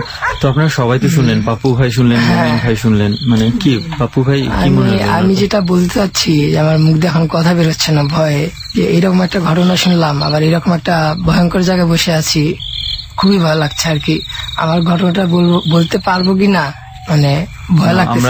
আমরা চেষ্টা করবো আপনার ঘটনা যদি না শুনি, এত দূর আসার পর না শুনতে পারলে হয়তো আমাদের আশাটাই ব্যর্থ হয়ে যাবে। মুমিন ভাই কি অবস্থা? মুমিন ভাইটা শুনে কেমন মনে হলো? আমার অনেকক্ষণ চুপ করেছিলাম, কিন্তু একদিনে ঘটনাটা শুনলাম। আচ্ছা আচ্ছা। ঘটনাটা শুনে মনে হলো যেন ওই ফ্রেন্ড গুলার সাথে আমিও বোধহয় ঘুরতেছিলাম, মানে ওই নিজে ওদের সাথে ঘুরতেছিলাম, এরকমই মনে হচ্ছে। একটা বিষয় যে আমরা যখন মনোযোগ দিয়ে শুনছিলাম, নিজে কল্পনা করছিলাম যে আসলে আমরা মনে ওই এনভায়রনমেন্টে চলে গেছি, এরকমই মনে হইতেছিল। আবার আপনার আমাদের সামনে যেটা একটা দেখা যেতেছে, গাছগুলো, এগুলো মনে হচ্ছে যেন ওই গাছটাই মতো ওই হাসপাতালটা বা ওই বিল্ডিংটা, এরকম মনে হচ্ছে। ওখানে একটা কবরস্থানের কথা ছিল, মনে হচ্ছে যেন ওই ভয়টা এখন আমরা পাচ্ছি যেন ওই জায়গাটাতে আছি আর কি। আচ্ছা পাপ্পু ভাই, আপনি যেটা বলছিলেন যে আমরা মূলত আপনার এলাকায় আসার উদ্দেশ্য হচ্ছে আমরা ডর টিমের কাছে আপনার একটা ঘটনা শুনছিলাম, তো এই ঘটনাটা আমরা সবাই শুনতে পারি না? কি বলেন? আচ্ছা পাপ্পু ভাইয়ের ঘটনাটা শুনি এবার। আমার বাড়িতে এখানেই, তখন আমি এখানে থাকি। আপনার ঘটনাটা কি এই জায়গাটাকে কেন্দ্র করে? এই জায়গাটাকে কেন্দ্র করে, সেই জন্য একটু ভয় বেশি লাগছে আর কি। আমি এই জায়গার ঘটনাই বলছি। এখন আমি নারায়ণগঞ্জে থাকি, তখন এখানেই থাকতাম। আর ঘটনাটা 2008 সালে শুরুতে আর কি। আমরা 3 বন্ধু ছিলাম, সালাম আর শাহিন। যেখানে যাই আর কি, সেখানেই 3 জন একসাথে যাই। ছোট থেকে ডান্স করি। সালামের মামার বিয়ে, আমাকে বলে যে পাপ্পু চলো আমরা অনুষ্ঠানটা করে আসি। আমরা বিকেলের দিকে যাই, অনুষ্ঠানটা করে শেষ করি, তখন রাত প্রায় 10টার মতো বাজে। বললাম আমরা এখন যাই। ওখানকার লোক বললো যে দেখো তোমরা এখন না যাও, কালকে সকালে যাও। এখন যদি তোমরা যাও, জায়গাটা ভালো না, রাতে যাওয়া ঠিক হবে না। তো তখন আমি বলি যে না, আমাকে যেতে হবে, বাসায় তো বলে আসি নাই, না গেলে পরে আবার রাগারাগি করবে। তারপর আমাদেরকে রাজি করাতে পারছিলাম না যে আমরা যাবো এখন। বলছে শুধু যে জায়গাটা ভালো না, তোমরা যেও না, আজকে রাতটা থেকে যাও। রাতটা থেকে যাও। অনেক বুঝানোর পরে ওনারা বললেন ঠিক আছে যাও, আমি সাথে আরেকজন লোক দিচ্ছি। আমার দরকার নাই, আমরা যেতে পারবো, 3 জন একসাথে যাচ্ছি তো। তারপর 3 জন একসাথে হাঁটতে থাকি, ওখান থেকে বাড়ি থেকে বের হয়ে আসি। আমার যে বন্ধু সালাম, ও বললো যে আমরা এই রাস্তা দিয়ে না যাই, একটু অন্য রাস্তা দিয়ে যাই, ওদিক দিয়ে তাড়াতাড়ি হবে। রাস্তাটা কি ধরনের রাস্তা ছিল? রাস্তাটা এমন ছিল, আমরা যখন গেছি আর কি, ওটা সিএনজি দিয়ে যেতে হইতো। সিএনজি থেকে নেমে 5 কিলোমিটার হেঁটে আমাদের বাড়িতে যেতে হবে। আচ্ছা আচ্ছা। শর্টকাটে যাই, তাহলে তাড়াতাড়ি যেতে পারবো। আচ্ছা। তো বলে এই রাস্তাটা দিয়ে যাই, এটা দিয়ে গেলে আমরা একটু তাড়াতাড়ি যেতে পারবো। কিন্তু রাস্তাটা তেমন একটা ভালো না। এই যে রাস্তাটা প্রায় 5 কিলোমিটার, ওখান যে তার চেয়ে বেশি হতে পারে, কিন্তু হেঁটে গেলে এটাতে একটু তাড়াতাড়ি যাওয়া যাবে। তো যাচ্ছি, কিছু দূর মনে করেন মানুষ থাকে, গ্রামটার কিছু দূর যাওয়ার পরে 2 মিনিট হাঁটার পর ওখান থেকে পুরো রাস্তাটা মনে করেন যে ধানের জমি থাকে, এরকম ধানের জমি মাঝখান দিয়ে রাস্তা। দুই পাশে শুধু জমি আর জমি, এই পাশ থেকে ওই পাশে কিছু দেখা যাচ্ছে না, জমি ছাড়া। আর এই বাড়িঘর তো নাই, বাড়িঘর কিছু নাই, মানে অনেক দূরে, আলো টালো কিছু দেখা যাচ্ছে না। তো হালকা চাঁদের আলো ছিল, আর ওদের ভিতরে একজন আবার সিগারেট খেত, সেখানে ম্যাচ থাকতো সাথে। ও বললো যে আগুন দেখলে নাকি মানে ভূত সামনে আসে না। তখন ভূতের ভয় তেমন একটা করতাম না। তো যাচ্ছি, প্রায় 2 মিনিট হাঁটার পরে বললো যে একটু পানি খাবো, এখানে দেখে আশেপাশে বাড়ি আছে কিনা। কানা নাকি, দেখতে চেয়ে দেখ আশেপাশে কোনো বাড়ি আছে কিনা। আসলে কোনো বাড়িও নেই, মানে এমন ভয়ঙ্কর অবস্থা যে ওই বাড়িগুলো, মানে বাড়ি তো নাই, রাস্তাটা দেখে আরো ভয় লাগতেছে। আশেপাশে শুধু জমি আর জমি, আর মাঝখানে চিকন রাস্তা। আর কিছু দূর গেলাম, আর 1 মিনিটের মতো হাঁটলাম। আমার 3 বন্ধু, আমি মাঝখানে, আর সালাম আমার বাম পাশে, আর শাহিন হচ্ছে ডান সাইডে। তো বললো, সালামে বলতেছে যে দেখ আমার না ভয় লাগতেছে। কিসের ভয়? আমি আছি না, আমাদের পিছনে মনে কেউ আসতেছে। আপনার এক বন্ধু বলতেছে? আমার বন্ধু বলতেছে। দেখ মানে মুরব্বীরা বলে আর কি, পিছনে তাকানো ঠিক না। তারপরে কিছু না, মনের ভুল, ভালো করে হাঁট। ওগুলো দেখি না একটু পিছিয়ে কেউ আছে কিনা, আর খুবই ভয় লাগতেছে। বললাম ঠিক আছে দেখ, একটু দাঁড়ায়া তারপর দেখ। দাঁড়া 3 জন একসাথে ঘুরি, পিছনে আসলে কেউ নাই। বললাম যে তুই একা ভয় পাইছিস তো ভাই, আমাদেরকে ভয় দেখানোর কি দরকার ছিল, দেখলি তো পিছনে কেউ নাই। তারপর হাঁটতেছি এখনো, এইভাবে প্রায় আরো 2 মিনিট হাঁটি। ওই রাস্তাটা প্রায় আরো অনেক এরকম আরো অনেকখানি যেতে হবে, 5 কিলোমিটার রাস্তা। মানে আর কিছু যাওয়ার পরে ও বললো, দেখ এখানে আর আমি পারবো না, একটু দাঁড়া, মনে হচ্ছে কি পিছনে আসে, চলো আমরা ফেরত যাই। তখন আরেক যে বন্ধু আছে ও বলছে আসলে পিছনে কেউ আছে। আমি বলতেছি যে তোরা ভয় পাস না, এটা মনের ভুল, অনেক সময় এমন হয় রাস্তাঘাটে মানুষ না থাকলে। তো ওরা বলে যে তুই একটু থামলে ভালো হইতো না, এমন সময় বললে আর একটু সামনে যাই, অথবা গাছ গুছ পাইতে পারি, গাছের নিচে বসে বলবো। রাতের বেলা গাছের নিচে বসা ভালো না, ওখানে বসলে বুটটু আবার মাথা নাকি ঠাইসা ধরে। বললাম দেখো সে কিছু হবে না, আর একটু সামনে যাই। কিছু দূর হাঁটার পরে ওখানে দেখলাম যে গ্রামে যে ওয়াজ হয়, সভা হয়, হুজুরা এখানে বসে আর কি ইসলামিক কথাবার্তা বলে, এরকম কিছু একটা হচ্ছে। মানে রাস্তার সাইডে ওখানে পুরাটা নির্জন জায়গা, কিন্তু 5 থেকে 6 জন হুজুর হবে ওখানে বসে আছে। ওখানে ছোট্ট একটা কুপি জ্বালায়, মানে রাস্তা থেকে একটু নিচে ধানি জায়গার মাঝখানে, মানে ওখানে কোনো ধান নাই, জমিটা ফাঁকা। তো বলে দেখ এখানে তো ওয়াজ হচ্ছে, কিন্তু কোনো প্যান্ডেল টেন্ডেল এই ধরনের কিছু নাই, শুধু একটা কুপি জ্বালায়, 4-5 জন হুজুর একসাথে বসে পাটি বিছা মানে গল্প করতে, আর কোনো মানুষজন না। এমন আস্তে কথা বলতেছে যে রাস্তা থেকে শোনা যাচ্ছে না। ওকে বললাম যে এখানে কি ওয়াজ দেখবি, রাত দেরি না করে চল আমরা যাই। তো বললো না, রাত কত আর কই বেরিয়েছে এখন, আর রাতটা যদি আমরা এখানে শেষ করে যেতে পারি তাহলে ভালো হইলো, হুজুরদের সাথে থাইকা। চল ওদের মাঝে যা বসি, বৈশা একটু গল্প শুনি কি বলে, ওনারা আমরা খুশি হইবেন। চল যাই, শুনি কি বলে। যাবো এমন সময় দেখলাম সব হুজুররা উঠে দাঁড়ালো, ওয়াজ শেষ। মানে মনে হলো তাদের ওয়াজ শেষ, কুপিটা নিভা দিল। কুপির আলো এত ছোট ছিল, মানে কাকে ঠিক মতো দেখা যাচ্ছে না, দেখা যাচ্ছে বসে আছে ওখানে 5-6 জন। ওনারা উঠে দাঁড়ালেন, কি রে ওয়াজ মনে শেষ, ভালো হলে একসাথে যাওয়া যাবে রাস্তাটা। তবে দেখুন আমরা আসতেছে সামনের দিকে, আমাদের থেকে প্রায় 10-12 হাত দূরে দিয়া সামনে, আমাদের সামনে দিয়া চলে গেল, মানে যাইতেছে রাস্তার উপরে উঠা সামনের দিকে। এক কাজ করি, ওনাদেরকে ফলো করি। ওনারা যখন যাচ্ছে ওনাদের পিছনে পিছনে যাই, আশেপাশে কিছু হচ্ছে মনে হয়। আবার কুকুর ডাকছিল অনেকগুলো।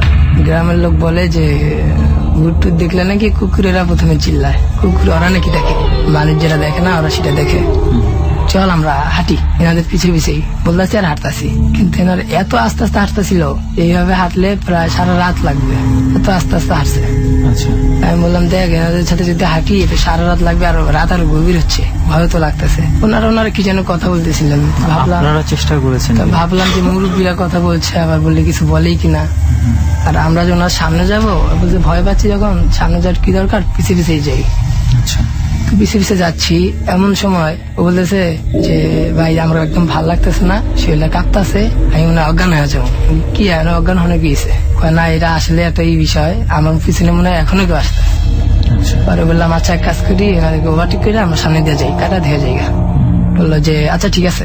তারপর সামনের দিকে যাই, মানে ওনাদেরকে ওভারটেক করে, মুখের দিকেও তাকাই না, ওনাদেরকে পিছনে ফেলায় আমরা তাড়াতাড়ি হাঁটি সামনে যাওয়ার জন্য। আমি সামনে সামনে হাঁটতেছি, আবার কিছু দূর যাওয়ার পরে রাস্তাটা দিয়া পিছনে ফিরে তাকাই, লোকগুলো কত দূর আছে, পিছনে ফিরে তাকাই দেখি যে লোকগুলা নাই। ওভারটেক করে সামনে চলে যাওয়ার পরে পেছনে দেখলাম, আর একটু সামনে যাওয়ার পরে পিছনে তাকাই, এখানে কোনো মোড়ও যায়নি যে এই রাস্তা দিয়ে, অন্য কোনো রাস্তাই নেই, যে ওই রাস্তা সোজা একটা রাস্তা যে ওনারা চলে যাবে। পিছনে ফিরে তাকাই দিয়ে কেউ নাই। তখন একটু ভয় লাগলো যে আসলে ওনারা গেলেন। সালাম যে ছিল ও আমাকে ধরছে, ভাই দেখ আমার যদি কিছু হয়ে যায় আমার বাসায় একটু থেকে আসিস, মানে আমি মনে হয় ভয় পাইতেছি হার্ট অ্যাটাক করতে পারে, এরকম কিছু। বলতে ভয় কিছু নাই, আমি তো আছি। তো যে সিগারেট খাইতো সে একটা ম্যাচ আর কাঠি আমার হাতে ধরা দিছে, যদি কিছু দেখি তাহলে আগুনটা জ্বালাবো, আগুন জ্বালতে পারে। তোরা দুজন আমার হাত ধরছে, মানে এমন ভাবে ধরছে মনে হয় ওরা দুজন আমার ঘাড়ে চড়তেছে অবস্থা। যাচ্ছি, আর এমন সময় আমার শাহিন যার নাম, ও বলতেছে যে ই দেখতেছি ঘোড়া, মনে হয় 2টা ঘোড়া যাইতেছে, বিয়ের ঘোড়া যেতেছে, আমি তো দেখতেছি না। আমার বন্ধু বলে কই আমি তো ঘোড়া দেখি না, কেমন ঘোড়া ক দৌড়াইতেছে ঘোড়াগুলা এরকম ভাবে, আশেপাশে তো কোনো ঘোড়াই নেই, শুধু একজন দেখতে পারতেছে, একজন। আচ্ছা আপনারা দুজন? আমরা দুজন কেউ দেখতেছি না। আচ্ছা আর কইতাম না। আবার কিছুদিন পাশ যাওয়ার পরে আমার এমন ভাবে ধরছে, মানুষ ভয় না পেলে এইভাবে কখনো ধরে না। বলতেছে দেখবি তোর বিশ্বাস কর রাস্তার 2 সাইড দিয়ে ঘোরা যাইতেছে। বললাম দেখ এসব ভয় দেখানোর কি দরকার, একসাথে তো যাইতেছি, যদি কিছু দেখেই ফেলি সবাই তো ভয় পাবি। বললাম তখন প্রায় রাত 12টার মতো বাজে। তো আমার সাইডে যে বন্ধু ছিল আবার শাহিন, ও বলেছে ভাই একটা কথা কই, আমিও না ঘোরা দেখতেছি। আরেক বন্ধু বলতো এখন 2জন দেখতেছে, এমন ভাবে ধরছে আমিও হাঁটতে পারতাম। আমরা যাইতাম না, নিবুয়ে থেকে আগুন জ্বালা আগুন জ্বালালাম, কয় না এখনো ঘোরাগুলো যায় নাই, এমন ভাবে বলতেছে ধরতেছে আমার টাইম না, আমার আমি ভয় পাইতেছি খুব। তোরা আমাকে মানে মানে কাঞ্জা দিব এই অবস্থা খেতে দিচ্ছে আর কি, মানে ভয়ে এত ভয় পাইছে। অনেক সময় আমিও ঘোরা দেখা শুরু করলাম, কিন্তু চোখের গুলিতে পারে অত বড় বলছে সেজন্য ভয় পাইছি। বললাম দেখ আমি তো ঘোরা দেখতেছি মনের ভুল, এমন সময় দেখি আরো অনেক ঘোরা, সুরা যেসব পারতাম সব বলতেছি, ভয়ে পা চলতেছে না। তারপরে অনেক কষ্টে আরেকটু রাস্তা হাঁটার পরে যে কুকুর সামনে দিয়ে গেল, তারপরে সামনে দাঁড়ালো, আমাদের সামনে দাঁড়া চিল্লানো শুরু করে দিচ্ছে, মানে ডাকতেছে অনেক জোরে, মানে কান্দা মানে কুকুরের একটা কাঁদে সেই রকম। তো বলে দেখ ভাই কুকুরটা আমাদেরকে কোনো কিছু দিচ্ছে, আর যাই ইঙ্গিত দিচ্ছে যে তোমরা সামনে যাও না। আমারও তো ভয় লাগতেছে, তাড়াতাড়ি যে জায়গাটা পার হওয়া দরকার, জায়গাটা যত তাড়াতাড়ি সম্ভব পারি হাঁটতে থাকি, কাছাকাছি চলে আসে আর কি। তখন ওখানকার আলো দেখা যাচ্ছে যে দূরে একটা আলো, এমন সময় মানে সামনাসামনি আমাদের একটা ঘোড়া আসে, এমন ভাবে চায় রয়েছে, মানে ঘোড়াটা পারলে আমাদেরকে খায় ফেলাছে অবস্থা, চায় রয়েছে মুখের দিকে। এমন সময় ঘোড়াটা আমরা পিছের দিকে একবার তাকায়া তারপর মনে করেন দৌড় দিল একটা। আমার বন্ধু বললো যে আমাকে একটু তোরা বাসায় দিয়ে আয়। পরে একজনের বাসার সামনে ছিল, বাসা পাঠাই দিয়া ওরা আমাদের রুমের কাছে দাঁড়াই বলতেছি ওই যে দেখা যাইতেছে তোর বাসা, তুই ওখানে যা, আমি এখানে দাঁড়াইস, যতক্ষণ আমার দেখা যায় ততক্ষণ তুই যা। আমি আমার বাসায় যাই, সবাই ঘুমিয়ে গেছে বাসায়, খাওয়া দাওয়া না করে শুই। এমন সময় মনে হইলো যে আমার টিনের চাল, এই চালে মনে হয় কিছু পড়লো একটা, টিন থেকে যদি গড়ায় কিছু পরে শব্দ হচ্ছে গড়ায় পড়তেছে কিছু একটা। আমি তো ভয় পেয়ে যেতেছি কি গড়ায় পরে, ঠাস করে একটা শব্দ হলো যে মাটিতে পড়লো। এমন সময় দরজায় শব্দ করতেছে, কে কোনো শব্দ নেই, আরো ভয় পেয়ে যেতেছি, দরজায় নক করতেছে। তো ভয় আমি চুপ করে থাকার কোনো কথা বলি না। ওরা রাইতে আমার আপা আছে, আপা এসে আমার বলতেছে বাপু দরজা খুলতো। এত রাইতে কি দরজা খোল, গ্রামে বলে কি যে 3 বার আগে শুনবি, যে 3 বার পর আর কথা না বলে তাহলে মনে করবি যে ওটা মানুষ ছিল, এরকম একটা কথা বললো আর কি। 3 বার ডাক দিতে হয় যে কে কে কে। আচ্ছা 3 বার যদি শব্দ করে উত্তর দেয় যদি 3 বার, তাহলে জানতে হবে যে এরা মানে আসলে মানুষ, আর যদি না দেয় তাহলে জানতে হবে এটা আসলে অন্য কিছু ছিল বা মনের ভুল। আমি তোর আপা দরজা খোল, কি কিছু না দরজা খোল, একটা ম্যাচের কাটিয়ে নিতে আসলাম। দরজা খুললাম, রুমে ঢুকে একটু পরে আবার বাড়িস, ওই কি দেখলাম খাওয়া দাওয়া করছিস কিনা, ভাত দিয়ে গেছি না, খাই নাই সকালে খাবো, ঠিক আছে। বাইরে হয়ে গেল, তখনও ভয়, বললাম না ওদেরকে যে এমন কিছু হয়েছে, শুয়ে পড়ছে আবার কি ঘুমামো, শুয়ে রয়েছি। এমন সময় মনে হইলো কানের কাছে আর কি কেউ চুরি বাজাইতেছে, কানের কাছে কেউ চুরি বাজায়, মেয়ে মানুষের চুরি পড়ে না, এই সময় চুরি বাজাচ্ছে আর কি, ঝমঝম শব্দ। এত রাতে চুরি বাজাবে কে, আর কেউ তো ঘরে নাই। একটু পরে মনে হলো কানের কাছে কিছু বলতেছে, আমি এটা ভাবি আসলে সব মনের ভুল।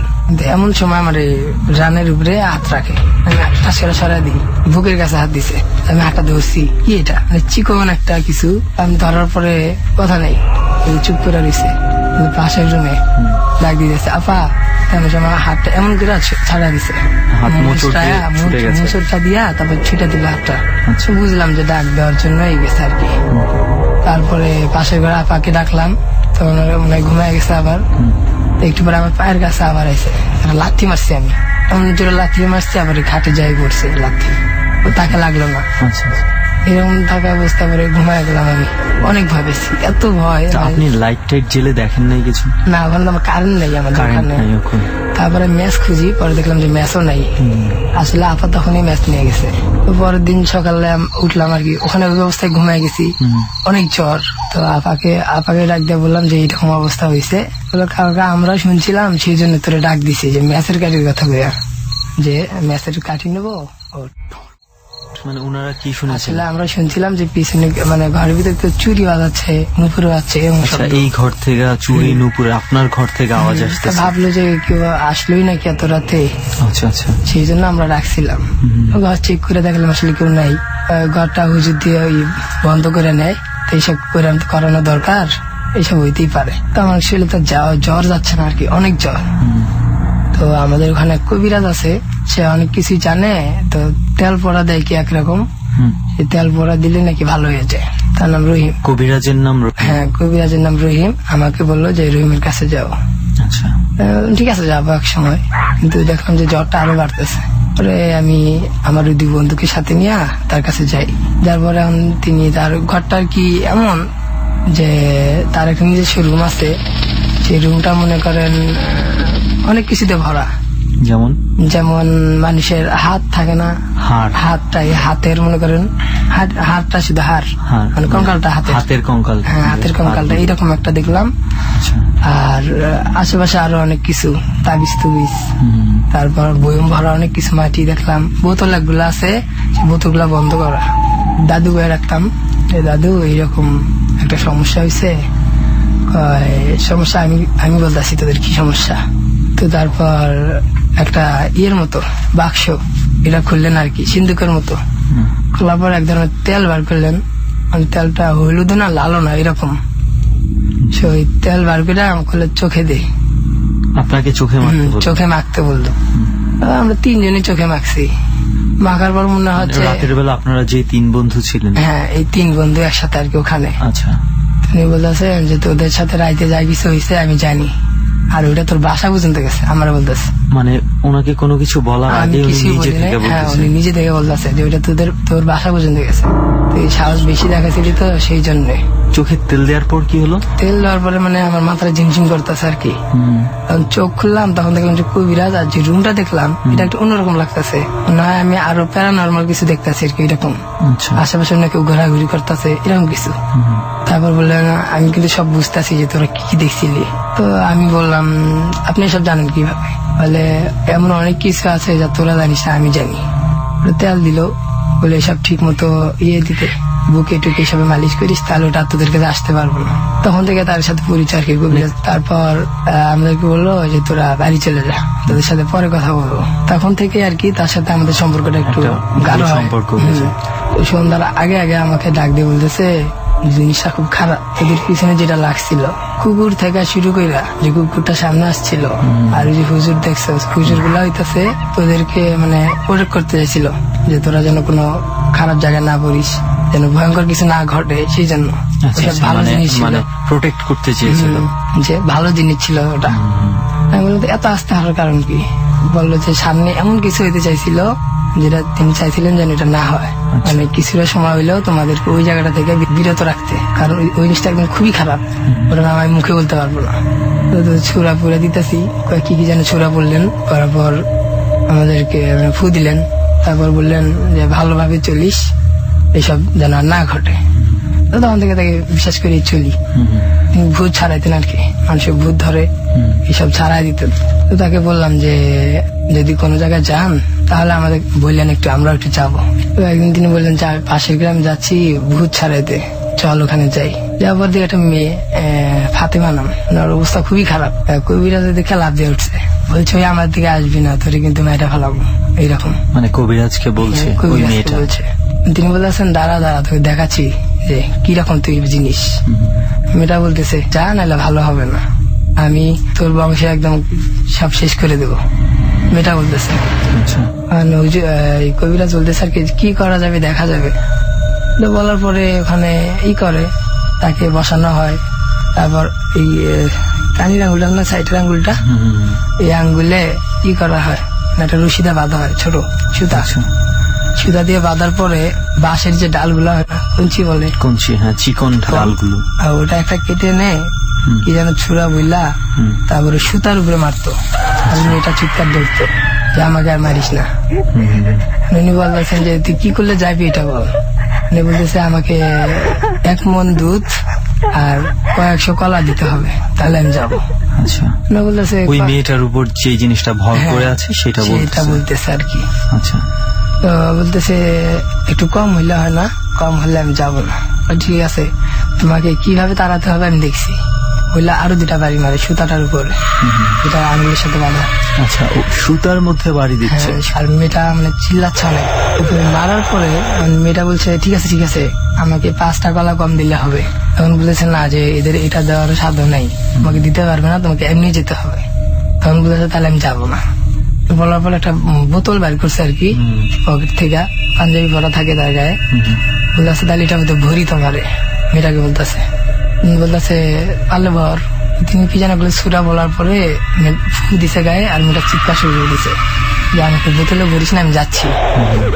তো বলতেছে আচ্ছা ঠিক আছে যাবি, এটা প্রমাণ রেখে যাস। বলে কোন দিক দিয়ে যাবি বল। বলে যে আমি বাম দিক দিয়ে যাবো। যাওয়ার আগে একটা কাজ করতে চাই, কি যে এই মেয়েটার বাবার একটা হাত ভেঙে দিতেছে, এটাই প্রমাণ হোক। বলতে তাহলে তো তোকে এখন বোতলে ভরা দরকার।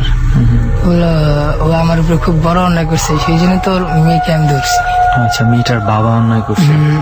কি করছে তোরে? ওই গ্রামে দেখা যায় অনেক সময় মানে রাস্তাঘাটে যে যেখানে পারে সেখানে প্রসাব করে আর কি। তো বললো যে আমি ওখানে দাঁড়িয়ে আছি, আমার গায়ে করে দিছে, প্রসাব করে দিছে। আচ্ছা আচ্ছা। তো বলতেছে তো এটা ওর বাবা কি বলতি ওর সাথে কেমন? বললো আমার যেটা ভালো লাগছে আমি এটা করছি। ঠিক আছে, তাহলে তুই যাবি না, তাদের বোতলেই ভরি, এরকম কিছু বলছে। তো বলতেছে না না ঠিক আছে আমি যাবো। যাওয়ার সময় গাছের একটা ডাল ভাঙবো। তো একটু পরে এই মেয়েটা অজ্ঞান হয়ে যায় আর কি, কিছুটা বলার পরে। তারপর গাছ থেকে ছোট্ট একটা ডাল আর কি ভেঙে পড়ে, এমনি এমনি ভেঙে গেল। গ্রামের সবাই তো অবাক হয়ে গেছে যে আসলে ভুট্টা গেল। তারপর সরিষার তেল আর কি কি ওই যে তেল থাকে তার সাথে এই তেলগুলা মেয়েটার কানে ধরা হয়। তারপর মেয়েটা জ্ঞান ফিরে, মেয়েটা উইটা হাইটা বাসায় চলে যায়। তারপর এক ধরনের বাঁশ লম্বা মানে বাড়ির চারপাশে দেয়, দেওয়া করে সুতা আর মাটির একটা মাটির যে ঢাকনি থাকে না গুলা, মাটির সরা থাকে, হ্যাঁ সরা, এরকম সব টাঙ্গা দিয়া মানে বাড়ি বন্ধ করে দেয় যেন সব না ঢুকতে পারে।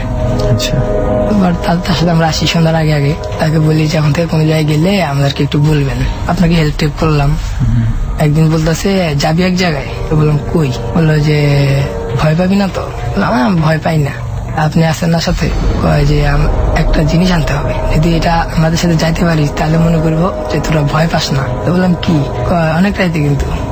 কিসে অনেক রাইতে? কি আনবো এটা বলেন। তো বলতেছে যে আত্মহত্যা করে বা খুন হয়, এইভাবে যে মানুষ মারা যায়, এইসবের লাশগুলা যে মাটি দেয়, এইসব মাথা কেটে আনতে হবে। আমি এসে দিচ্ছি যে এটা আবার হয় নাকি, কখনো মাথা আবার কাটে নাকি? তো তারপর বললাম যে ঠিক আছে। উনি বলতেছে বেশি আবার মনে করিস না যে এটা নর্মাল কিছু বলতেছি আমি। আচ্ছা, আমি বললাম এটা আসলে অবহেলা করিস না। হ্যাঁ, অবহেলা করিস না যে আমি ফালতু কথা বলছি। ভয় পাবি না তো? আমি যাবো, যেদিন আমি যাবো সেদিন রাতে তোদের ডাক দেবো। তিনজনে হ্যাঁ বললাম। কিছুদিন পরে পাশের বাড়ি একটা মেয়ে গলায় ফাঁসি দিয়ে আর কি আত্মহত্যা করছে। তো তিনি আমাকে বললেন যদি ওই মেয়েটার আনতে পারিস, উন্না দিয়ে আর কি আত্মহত্যা করছে, যে উন্নাটা যদি আনতে পারিস তাহলে তোকে এমন কিছু দেবো, যা অনেক কিছু শিখাবো তোকে। ওখানে যাই, ওখানে আবার পুলিশ যায় না। এখানে মনে করেন আমাদের এই গ্রামটায় মানে গ্রামের অনেক গভীর না এটা, এখানে মনে করেন প্রত্যন্ত, হ্যাঁ পুলিশ টুলিশ আসে না, অথবা কেউ খবর দেয় না পুলিশের কাছে। গ্রামের যে মুরব্বীরা থাকে তাদেরকে নিয়ে এক ধরনের বিচার হয়, গ্রাম্য সালিশের মধ্যে। গ্রাম্য সালিশ। আচ্ছা, আমি গেছি নানার জন্য। কিন্তু ওখানে কাপড় চোপড় তো মনে করেন এমন ভাবে রাখছে, মানে কেউ যদি মারা যায় বাসায় কোনো কিছু ঠিক থাকে না, কোনটা দেখিয়েছে কিছু জানি। মানে অলরেডি ওইখানে মানুষজন আছে ওই বাড়িতে, আপনি গেছেন এই ফাঁকে যে কোনোভাবে যদি অন্যটা আনতে পারি। আমি যাই, যাদিকে অনেক কাপড় পরে রয়েছে, মানে যে ঘরে আত্মহত্যা হয়েছে, ঢুকতে ভয় পাচ্ছিলাম।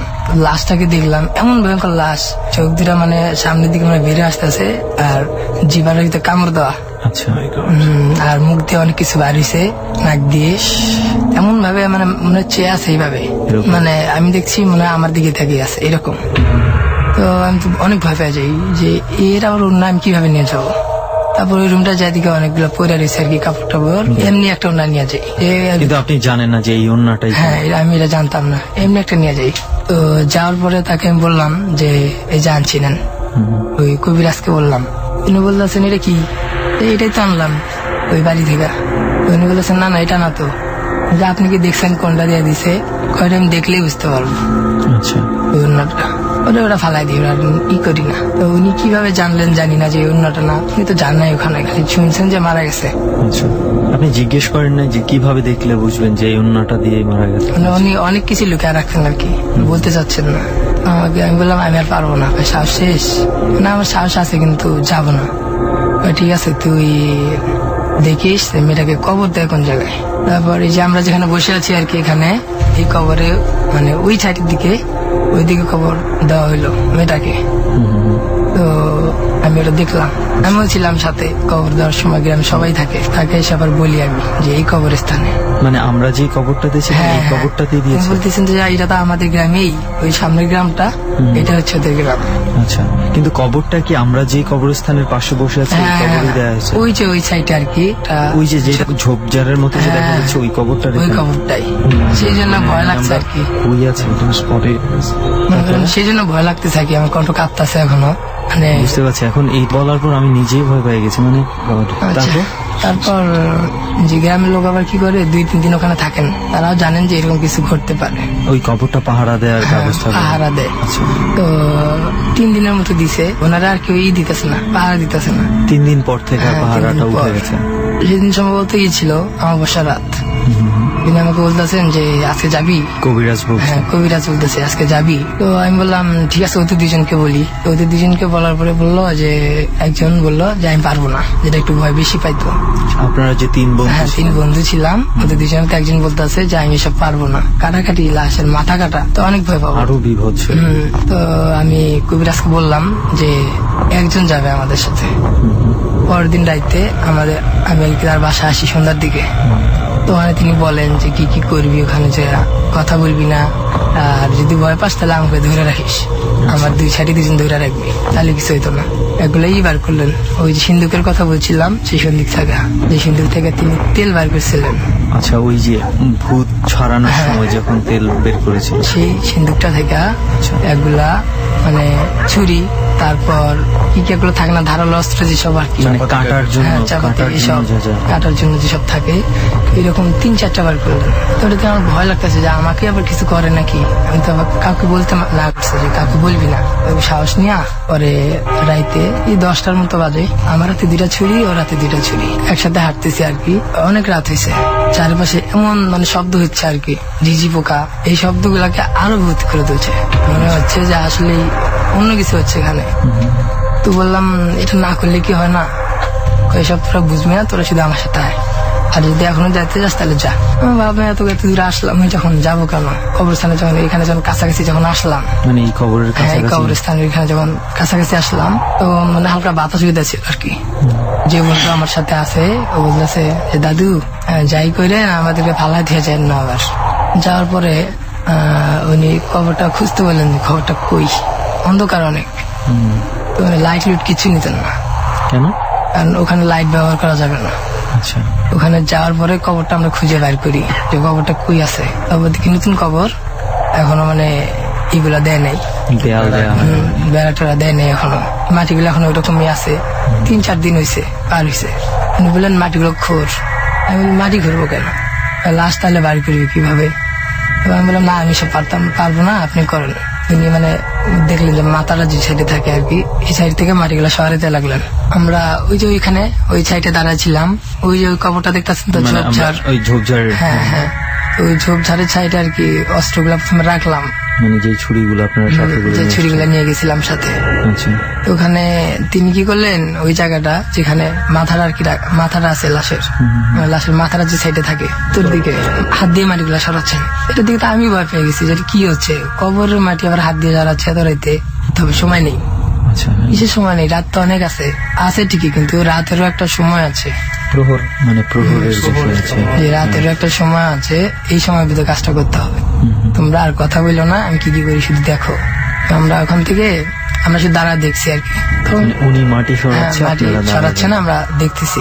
আমার ওই কবরটার দিকে তাকাইতেই ভয় লাগতেছে, মানে ওই কবরটার দিকে আর তাকাতে যাচ্ছি না, দেখলে এখনো ভয় লাগে আর কি। তারপর উনি বলতেছেন যে তোমাদের কথা একটু বেশি হচ্ছে, তোমরা চুপ করে থাকো, কাজ করতে দাও। আমরা 2জন আর কথা বলছি না, চুপ করে দাঁড়াইছি। কবরটা তিনি মানে প্রায় অর্ধেক যখন করা হয়েছে, কবরের অর্ধেকটা হাত দিয়ে সব মাটি সরাই দিয়েছেন। তো তারপর উনি সরালেন, তারপর বাঁশ দেওয়া থাকে আর কি। তো আমাদেরকে বললেন যে বাঁশগুলো তোমরা সরাও। ভয় লাগতেছে, তারপরও বাঁশ দিয়ে আমরা হাত দিয়ে সরাচ্ছি। সরার পর ওই কাপড় দিয়ে মোড়ানো আর কি, মাথাটা সম্ভবত মুখটা খোলা, মুখটা খোলা। তো দেখে তো আমি চিৎকার দিচ্ছি, এটা কি দেখতেছি আমি, ওই যে সেই চাউনিটা, লাশটা মনে করেন অর্ধেকটা হচ্ছে খোলা, অন্ধকার কিন্তু ভিতরে মনে হচ্ছে আমি চোখটা মানে দেখা যাচ্ছে এইরকম। তো আমি চিৎকার দিয়ে উঠছি, বললো যে চুপ, আশেপাশে যেন কেউ শুনতে না পারে। তো আমি বলতেছি আমি আর এখানে থাকবো না, আমি যাবো, এখন গেলে তোমার বিপদ হবে, এইরকম জায়গা থেকে এখন সময় যাওয়া যায় না। তো তারপর মানে আমরা 2জনই তো অনেক ভয়। তারপর তিনি কি করলেন, কবরের ভিতর নামলেন, ওই কবিরাজ।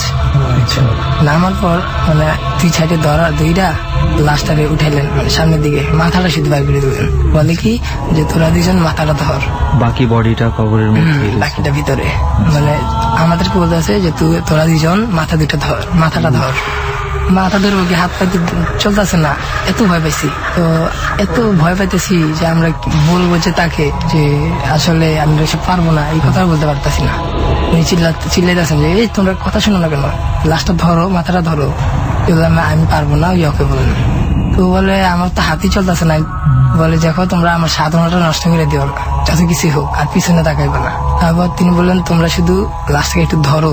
আমি তো ধরার সাহসী নাই। তারপর তিনি কি করলেন, চুলগুলো হাতে পেঁচাইলেন, নিজের হাতে পেঁচা। তারপর লাভ দিয়ে কবর থেকে উঠলেন, এদিকে পেঁচানো, এদিক দিয়ে উঠলেন তিনি। এক কোমর কম হবে আর কি কবরটা। তারপর তিনি উঠলেন, ওটার পরে এক হাতে পেঁচানো, এইভাবে ঝুলন্ত অবস্থায় লাশটা তার হাতে, অর্ধেকটা কবরের ভিতরে। ডর মানে ভয়। রাত এখন অনেক গভীর, একটু পরেই ঘড়িতে টং করে রাত 1টা বেজে যাবে। এই সময়টা যদি আপনি অশরীরী আত্মা বলেন কিংবা অচেনা জগৎ বলেন, সেগুলো নাকি অনেক তীব্রভাবে মানুষের অনুভূতিতে ধরা দেয়। আপনি যে পরিবেশটার মধ্যে রয়েছেন, সেই পরিবেশটাই অনেকখানি এই ঘটনাগুলোকে বোঝার জন্য যথেষ্ট। আপনি যদি গ্রামীণ একটা পরিবেশে আজকের এই ডরটা শুনে থাকেন, এই ডরের আবেদন আপনার কাছে অনেক অনেক বেশি হবে। একইভাবে আপনি যদি ডরের রেসিপিটা মেইনটেইন করে আমাদেরকে শুনে থাকেন, তাহলে ডরকে আপনি আমরা যে অর্থে বলছি সেটা ধরতে পারবেন। অর্থাৎ পরিবেশটা খুবই খুবই গুরুত্বপূর্ণ। এই মুহূর্তে ধীরে ধীরে যে ঘটনার দিকে এগোচ্ছি, সেটি অতি সত্য এবং বাস্তব একটি ঘটনা। যারা দুর্বল চিত্তের, তাদের জন্য নেওয়াটা কষ্টের হবে, কিন্তু আমরা নিরুপায়। আমরা শুনতে চাই কি হয়েছিল সেই লাশটির সাথে। আবারও ফিরছি, ঘটনা যে জায়গাটিতে শেষ হয়েছিল ঠিক সেখান থেকেই। মনে করিয়ে দেই, আমি আরজে কিবরিয়া আপনার সঙ্গে রয়েছি এবং এবিসি রেডিওতে আপনি শুনছেন ডর। ওই যে যেখানে আমরা লাগছিলাম, ছুরিগুলা আমি আনি দৌড় দিয়ে। আবার বলে গলাটার ভিতরে পৌঁছতে, আপনাকে বলতেছে, আমাকে বলতেছে যে গলাটার ভিতরে পৌঁছতে। আমি কাঁপতাছি, ছুরিটা হাতে নিয়ে বলেছে আমি সবার ভিতরে আমি যাই। ঠিক আছে তোর এখানে থাক, কোথাও যাস না, আমি কাটতেছি। এই যে হাতের ভিতরে পেঁচানো, এই অবস্থায় তিনি ওই গলাটার ভিতরটা মারলেন চড়ে। লাস্টটা মনে হয় একটা চিৎকার দিছে, এমন একটা শব্দ শুনলাম। আমি বললাম এটা কিসের চিৎকার? আমি এখানে থাকতে পারবো, আমি চাই। উনি বলতেছেন আমরা বলছি যে যাস না এখান থেকে। আমি বলতেছি কি না আমি যাবো এখানে, আমি আর নেই। এমন সময় মনে হয় যে বাতাস শুরু হয়ে গেল, অনেক বাতাস। তারপর মানে অর্ধেকটা গলা কাটছে আর কি। তারপর তিনি আরেক সাইডে বলছিলেন, আরেকটা বোঝাচ্ছে, মানে এক সাইডে একটা দেওয়ার পর অর্ধেকটা কেটে গেছে, আরেক সাইডে দেওয়ার পরে লাস্টের ভিতর দিকে পেরে গেছে। চুল সহ হাতে ঝুলতেছে, মাথাটা মানে মাথা রয়ে গেছে, বডি পড়ে গেছে। এরকম একটা দৃশ্য দেখলে তার কি হইতে পারে আমার কর না, আপনি বলেন। তো আমি প্রায় অজ্ঞান হওয়া অবস্থা, মানে অজ্ঞান হয়ে যাবো আমি, হাত পা লড়তেছে না এইরকম একটা দৃশ্য দেখার পরে। আমি আমরা সাধারণত সামনে দিনের বেলাও দেখতাম, তবু মনে অজ্ঞান হয়ে যেত। ভয়ের বিষয় এমন সময় মনে করেন এত কান্না শুরু হয়ে গেল, চিৎকার চেঁচামেচি, আশেপাশে থেকে কত মানুষ যে কাঁদতেছে, ভাবলেন এইরকম অবস্থা। মানে গলাটা কাটা হাতে নেওয়ার পর সেই ট্রেন্ডও শুনছে কান্নাটা। মানে এত বাতাস আর এত চিৎকার চেঁচামেচি করতেছে, মানে আশেপাশে কবরটার ভিতর থেকে এরকম।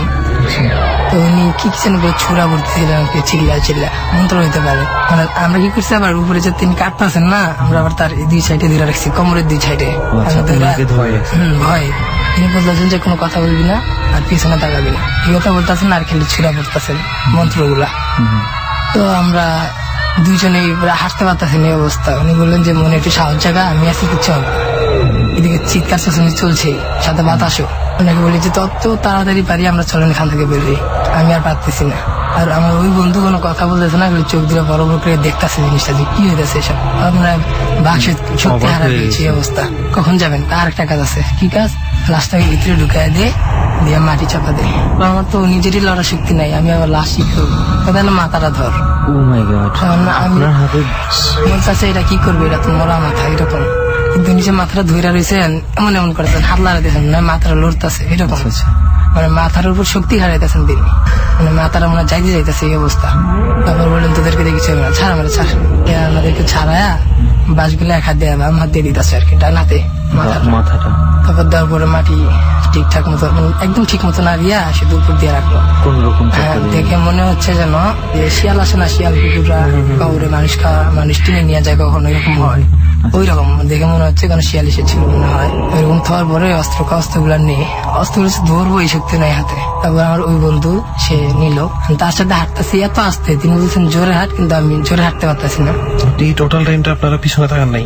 না, অন্যদিকেও তাকাইনি ভয়ে, মানে তার ডিরেকশনের বাইরে যাওয়ার মতো আর শক্তি একমাত্র ভরসা। উনি বলছে পিছনে তাকায় না। আমার মনে হচ্ছে যে অন্যদিকে তাকালে যদি অন্য কিছু দেখতে পারি আমি তাহলে আরেক ভয় পাবো। অন্যদিকে তাকাচ্ছি, মানে তার সাথে হাঁটতে থাকি সামনের দিকে, এদিক পিছন থেকে এমন অবস্থা যাস না রাস্তা দিয়ে যে ওই রাস্তাটা যে দেখতেছি, ওই যে ওটা যেখানে দেখা যাচ্ছে ওটা সাইড দিয়ে, চোপের সাইড দিয়ে পিছন থেকে এমন অবস্থা, ওই যাস না এরকম সব ডাক। মানে আপনাদের মনে হচ্ছে কেউ ডাকতেছে যাস না অথবা থাম এরকম। আবার অনেক চিৎকার চেঁচামেচি কান্দাকাটি চলতেছে। ওই যে কবরস্থান থেকে ওই সাইড দিয়ে বের হয়ে গেছি রাস্তার এদিকে, তারপর মনে হলো যে একটু কমছে, চিৎকার চেঁচামেচি একটু কম শোনা যাচ্ছে আর কি। তারপর যখন ওই মেন রাস্তায় যখন ওই রাস্তাটায় উঠলাম, মাথাটা তখন হাতে, আর আমরা ওনার 2 হাত ধরে রাখছি। তো আমার ওই বন্ধু অজ্ঞান হয়ে যায় ওই জায়গায়। উপরে যখন রাস্তায় উঠলাম ওই রাস্তাটায়, তখন তো বললো যে ওকে ঘাড়ে তুলে নিয়ে আসে। আমি বললাম এটা কিভাবে সম্ভব, আমার সমবয়সী। উনি কি যেন কয়েকগুলো ফু দিলেন, সাথে সাথে আবার চোখ খুললো, মানে আমার বন্ধুটা। তারপর উঠে আর কোনো দিকে না দিকে একটা দৌড় দিছে। আচ্ছা, আপনার বন্ধু? আমি ওনার সাথে আছি, কারণ ওর চেয়ে আমি বেশি ভয় পেয়েছি। দৌড় দিয়ে কোন দিক গেল? বাসার দিকে, ওই রাস্তা দিয়েই। আমি ওনার সাথে আছি, বললাম যে আপনি যেভাবে পারেন আমাকে আমার বাসায় দিয়ে আসবেন, বা আমাকে এখান থেকে কোথাও যাওয়া যাবো না, ডাইরেক্ট আমার বাসায় যেতে হবে। এক ধরনের ফলের মতো আর কি, গোল গোল, এটা আমার কাছে দিলেন, করলেন এটা রাখবি, তাহলে তোর কোনো ভয় লাগবে না। ওটা আমার হাতে, আর ওনার বাড়ির পরে আমাদের বাড়ি। এবার আমি একটা দূর দিয়ে বাসায় যাই। পরের দিন সকালে দেখি যে আসলে শরীরে আবার জ্বর আসছে, এরকম কিছু, মানে ভয়টা এখনো যায়নি। ঘর থেকে বাড়িতে পারতাছি না, মনে হচ্ছে যে খাটের নিচে মনে হয় মাথাটা, লাশটা এখনো বাইরে হইলে মনে হয় চোখ খুলে তাকাইবো আমার দিকে, লাশটা এরকম লাগতেছে, এত ভয় পাইছি। তো এখন আমি যে বাইরে হবো, যদি এখন বাইরে হওয়ার পরে যদি দেখি যে লাশটা আমার সামনে চোখ খুলে তাকায় রয়েছে আমার দিকে, কেমন অনুভূতি হতে পারে, এই ভয়ে আর কি খাটের থেকে নামতেছি না, যে দরজাটা খোলার শক্তিটাও নেই। এবার অনেক কষ্টে নামি। তারপরে আমি বাইরে হয়ে ডাইরেক্ট ওখানে যাই, কবিরাজের বাড়ি। যাওয়ার পর তাকে বলি যে কি অবস্থা, মাথাটা কই? মাথাটা দৌড়ে পালায় গেছে, আমাকে আরো ভয় দেখাচ্ছে আর কি। দৌড়েছে মানে পরে কয় তার একটা রুম আছে আলাদা, ছোট রুম, এই রুমে কেউ ঢোকে না। দেখলাম যে ওখানে একটা রডের সাথে চুলগুলো বাঁধা, নিচে আগুন জ্বালানো। ওই মাথাটা রডের মধ্যে চুলগুলো দিয়ে বেঁধে নিচে আগুন জ্বালায় রাখছে, মানে মাথার ভিতর দিয়ে রডটা ঢুকানো, মানে মাথার এই যে কানটার এই সাইড দিয়া এদিক দিয়ে ঢুকাই দেয়, খুলির ভেতর দিয়ে চুলটা পেঁচাই দিছে। এমন নিচে আগুন জ্বালানো, 1 ফুটা 2 ফুটা এইভাবে তেল পড়তেছে লাল লাল। তো এটা থেকে আমি তো আরো ভয় পাইছি, যেটা কি মুখের অবস্থা এমন হয়েছে, চামড়া চুমড়া মনে করেন সব গেছে না, মনে করেন এইসব থেকে তেলগুলো পড়তেছে, আরো বিভৎস, মনে চোখটা বাইরে আইছে একটা, ভিতরে একটা, এইরকম। আমি তো আরো ভয় পেয়ে যাই যে এসব কি দেখতেছি আমি। তাই আমি বলি দেখেন আমার জ্বর আইছে, কিছু একটা করেন। উনি আরো কিছু তেল দেয়, বলে সব পড়া জিনিস, মানে ফলই আর কি যেন এগুলো ফল, সেসব পড়া জিনিস, এসব খাইলে তোমার আর কিছু মনে হবে না। খাই দেখলাম আসলে শরীরটা ভালো লাগতেছে। তেলগুলো চোখে দিতে বলতে বেশি, যে কোন তেলগুলা, যে মাথা থেকে যে তেলগুলা পড়ছে, আর এই তেলগুলো নিয়ে আবার একটু পর পর ওখান থেকে নিয়ে যে বাড়িটা পড়তেছে তেলগুলা, তার যে সিন্দুকটা আছে যেখান থেকে ছুরিগুলা বার করা হয়েছে তেল, সেখানে একটা ডিব্বার ভিতরে তেলগুলা ঢালা রাখা হয়। তার মানে এই তেল দিয়েছে যে উনি যে ভূত তাড়ান, মানুষ শুধু জানতো যে তিনি ভূতে ছাড়ান, অথবা এসব করতে পারেন, ছুরা টুরা জানেন, এরকম তিনি এসব করেন। অথবা যদি তারা মানে তেলটা যে কিভাবে সংগ্রহ করে এটা জানে না, যদি ডর অনুষ্ঠান শোনে তারা হয়তো জানতে পারবে এইসব হয়েছে। আমাকে এই করার পর বলে তোমার শরীর সব ঠিক করে দিছি, তোমার আর কিছু হবে না। আমি ওখান থেকে আসি, আবার ওই বন্ধুর বাসায় যাই। তেরম কিছু যাওয়ার পর আবার মানে আবল তাবল ভক্ত কি বলতেছে, না আমি যাবো না এরকম। তারপর ওই হুজুরের কাছে আবার কেউ নেয়, তারপর ওখানে তারপর আবার ভালো হয়ে যায় এইরকম। তার সাথে আরো 2 দিন যাই আমি মাথা আনার জন্য। এই কবরের মধ্যেই কি আসছিলেন? না, আরো 2 দিন যাক মানে আপনি আরো 2টা লাশের মাথা নিয়ে আসছেন? কি বলেন না, এই ঘটনার পরে আপনার আবার যাওয়ার ইয়ে হয়েছে? মানে ওই যে আমি বললাম আমি একটু সাহসী আর কি। প্রথমবার তো আপনাকে কাটতে বলছিল, আপনি কাটেন নাই? না। পরবর্তীবার কি আপনি লাশ ধরছেন বা কিছু? পরবর্তীতে আমি কিছু করতাম না, শুধু দেখতাম। মানে আমার এটা মনে হইতো যে ওই ফিলিংসটা যদি আবার হয়, যদি আবার এরকম ভয় পাই তাহলে কেমন হইতো।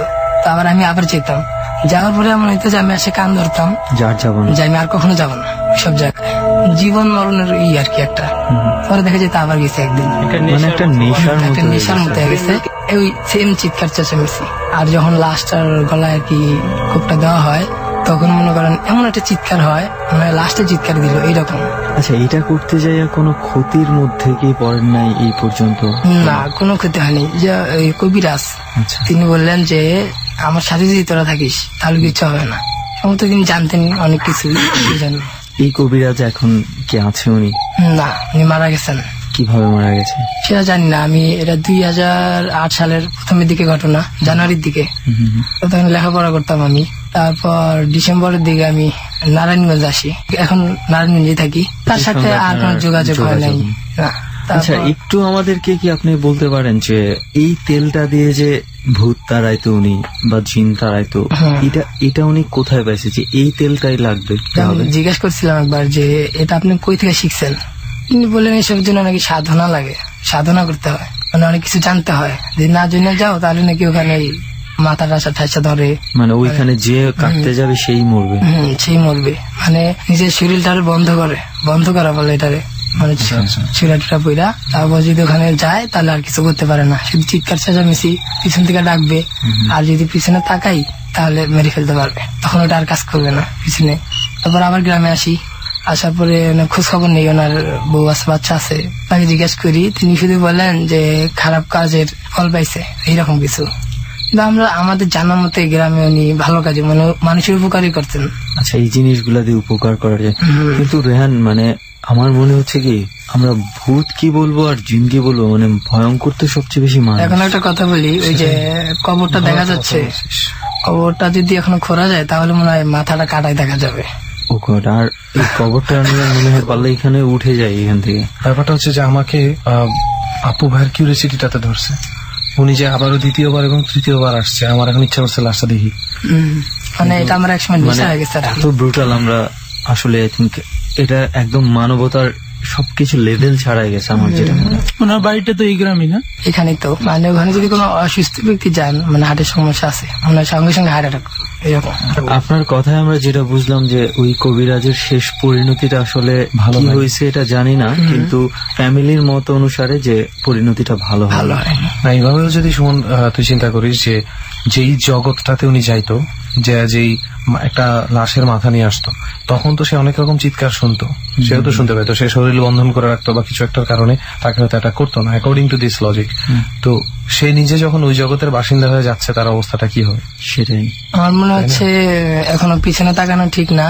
আপনারা কি পিছনে তাকাবেন না? ইম্পসিবল, আমার প্রশ্নই ওঠে না। আমার ওই কবরের দিকে দয়া করে কেউ তাকায় না। একবার ডর করতে গিয়ে হাসান ভাইয়ের কথা শুনে আমার তুই মনে আছে যে কি পরিমাণ ভয় পাইছে, মানে কাশির হয়ে ওঠা কারে বলে আর কি। আর আজকে হচ্ছে পাপ্পু ভাইয়ের কথা শোনা। এবং আজকে সবচেয়ে বড় ইয়েটা হয়েছে কি, যে যেই স্পটে বসে আছি, ইটস লাইক মানে মনে হইতেছে আমার সত্যি কথা বলি, সত্যিকারের ফিলিংস হচ্ছে মুমিন ভাই আজকে না থাকছে এখানে, তাহলে এখনই চলে যেতে পারতাম এরকম।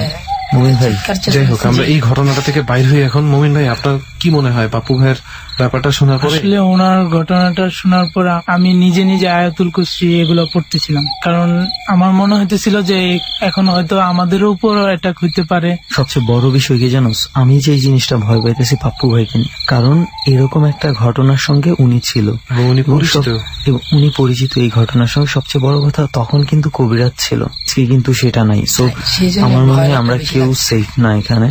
সো আমাদের একটু খুব বেশি কেয়ারফুল থাকা দরকার। আর সবচেয়ে বড় কথা, আমরা যত দ্রুত পারি জায়গাটা ত্যাগ করি। আমার মনে হয় একটা রুল অন্তত আমরা মেনে চলতে পারি, যেটা ওই আপনার ওই কবিরাজ বলছিল, যে যদি কোনো চিল্লাপাল্লি কেউ শুনিও আমরা না তাকাই, পিছনে না তাকাই। রাইট, আমরা হেঁটে চলে যাবো। আমরা যে 4-5-6 জন আছি, কোনো শব্দ শুনলে পেছনে তাকানোটা একদম অ্যাভয়েড করেন।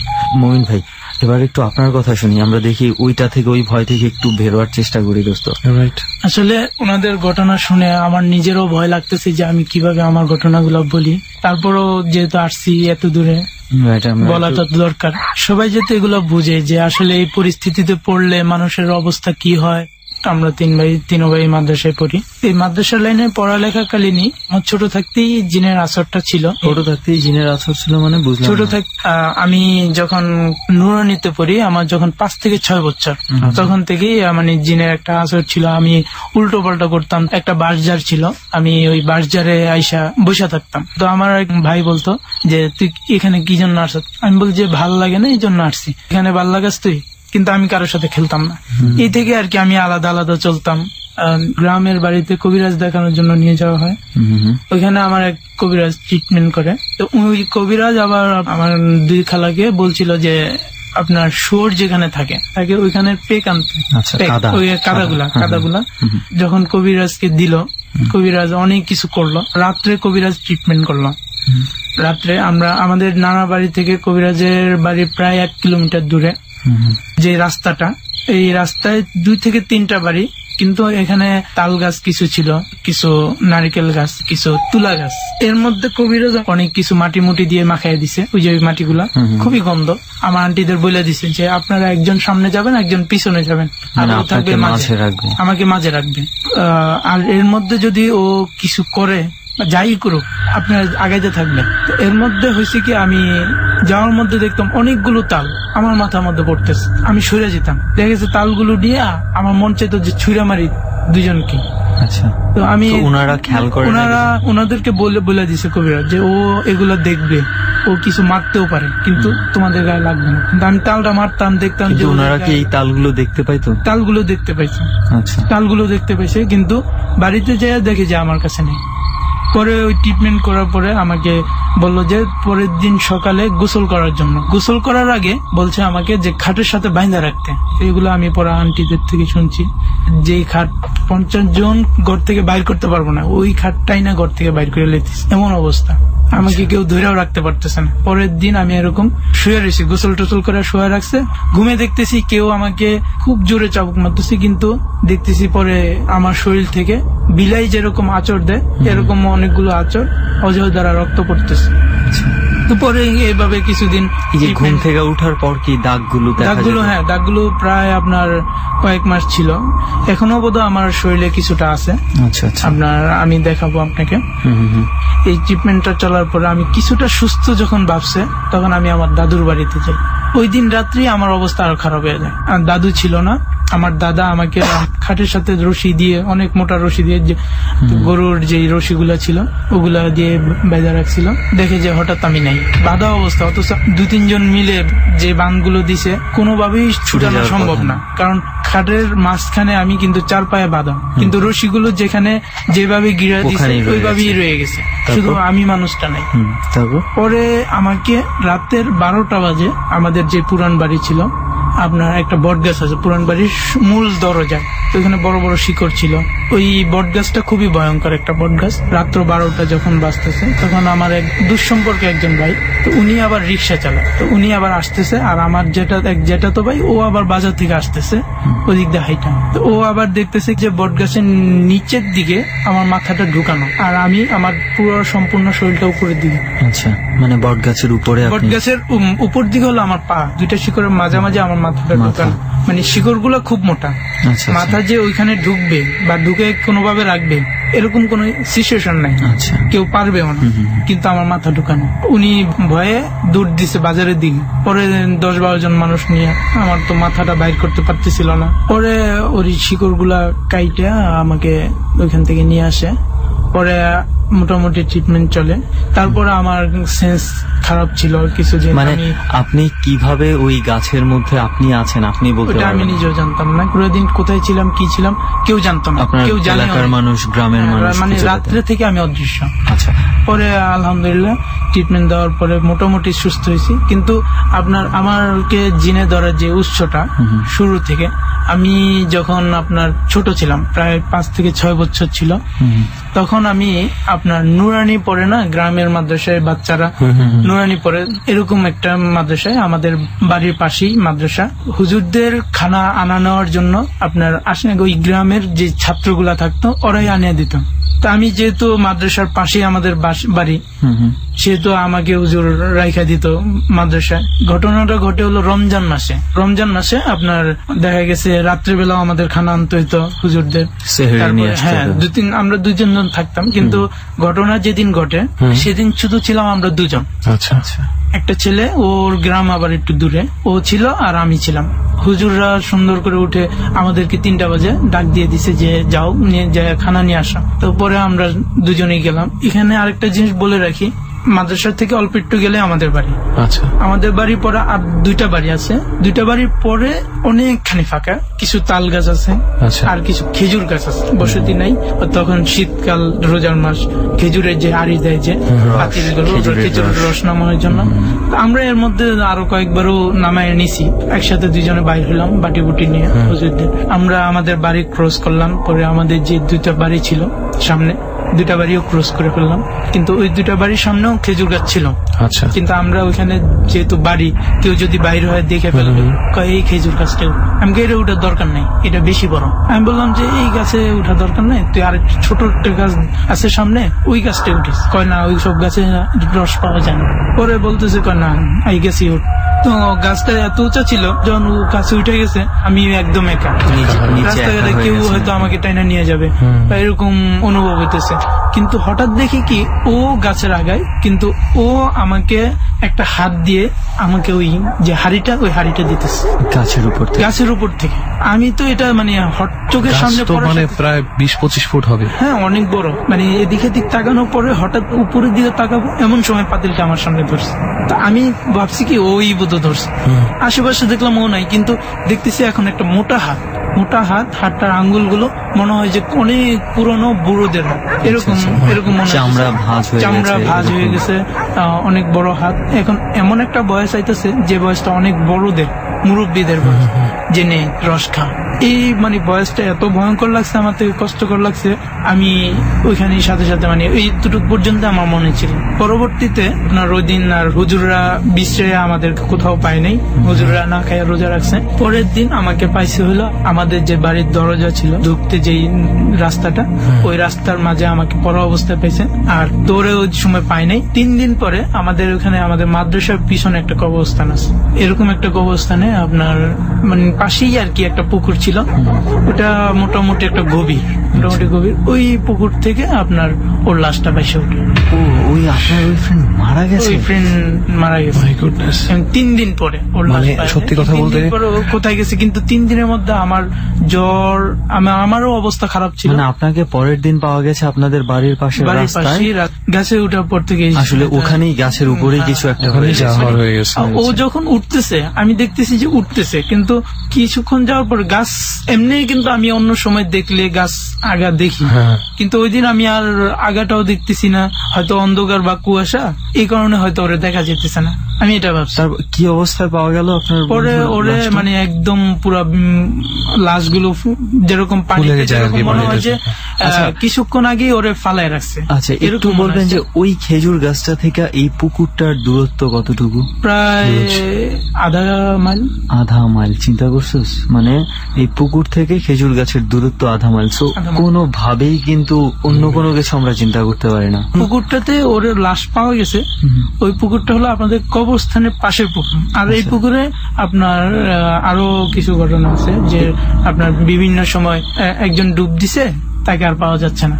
দেখা গেছে আপনার একদিন পরে বা রাত্রে হঠাৎ তার লাশ ভেসে উঠছে। এই জন্যই আমি বলি রেহান, দেখ যে খেজুর গাছটার পাশেও একটা পুকুর ছিল, এমন হতে পারতো ওখান থেকে ওই পুকুরে পড়ে গেছে, পড়ে ডুবে গেছে, কিছু একটা হতে পারতো।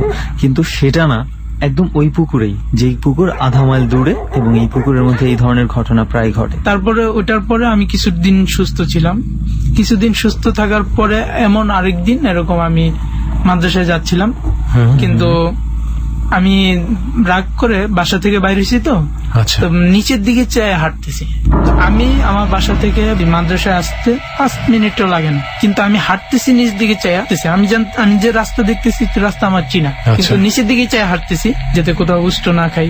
রাত্রেবেলা রাগ করে আইসা পড়ছি যে বাসায় ঘুমাবো না, মাদ্রাসায় গিয়ে ঘুমাবো। কিন্তু আমি বাইরে হয়েছি, কিন্তু আমি হাঁটতেছি কি মোড় ঘুরি না কেন, একটু মোড় আছে আমাদের বাসা থেকে বাইরে, একটু মোড় হয়ে পরে মোড় আর আসতেছে না, কিন্তু মোড় আসতেছে না। এখন আমি মাথা যখন উঠে দেখি যে আমি অন্য কোনো একটা গ্রামে এসে পড়ছি। ওই গ্রাম আমি চিনি না, মানে কখনোই অপরিচিত। সময়টা কত তখন? আপনার আমি এশারের পরে 9টার দিকে আমি বাসায় খাওয়া দাওয়া করছি। খাওয়া দাওয়া করে দাদু আমাকে একটু বকা টকা দিচ্ছে, তো তা আমি রাগ করে বাসায় না শুয়ে আমি যে মাদ্রাসায় গিয়ে শুনি সকালে বাসায় আমল, এরকম একটা আছে। আমি এরকম বাইরে গেছি, হঠাৎ মাথা উঠে চারুবির দিকে দেখি মাদ্রাসাও নাই, আমার বাড়িও নেই, শুধু জাস্ট আমি দূরে কিছু বাড়ি দেখতেছি। কিন্তু আমি আছি আমার এমন একটা রাস্তায় যেটা খুব চিকন, যেমন ক্ষেতের লাইল থাকে না, ক্ষেতের মাঝে মাঝে একটা রাস্তা, ওই লাইলের মধ্যে মনে হয় যে আমি দাঁড়ানো। কি করবো আমি এখানে কিভাবে আসলাম? একটু আগে দেখলাম আমি মোটা রাস্তায় হাঁটতেছি, সাইড দিয়ে হাঁটতেছি মাটিতে, কিন্তু পাশে মনে হয়েছে যে পিচ ঢালা রাস্তা। কিন্তু এখন যখন আগে মাথা উঠে আবার নিচে তাকালো, তখন দেখি যে আমি ওই চিকন রাস্তার উপরে হাঁটতেছি, কিন্তু আশেপাশে কোনো বাড়ি ঘর নেই।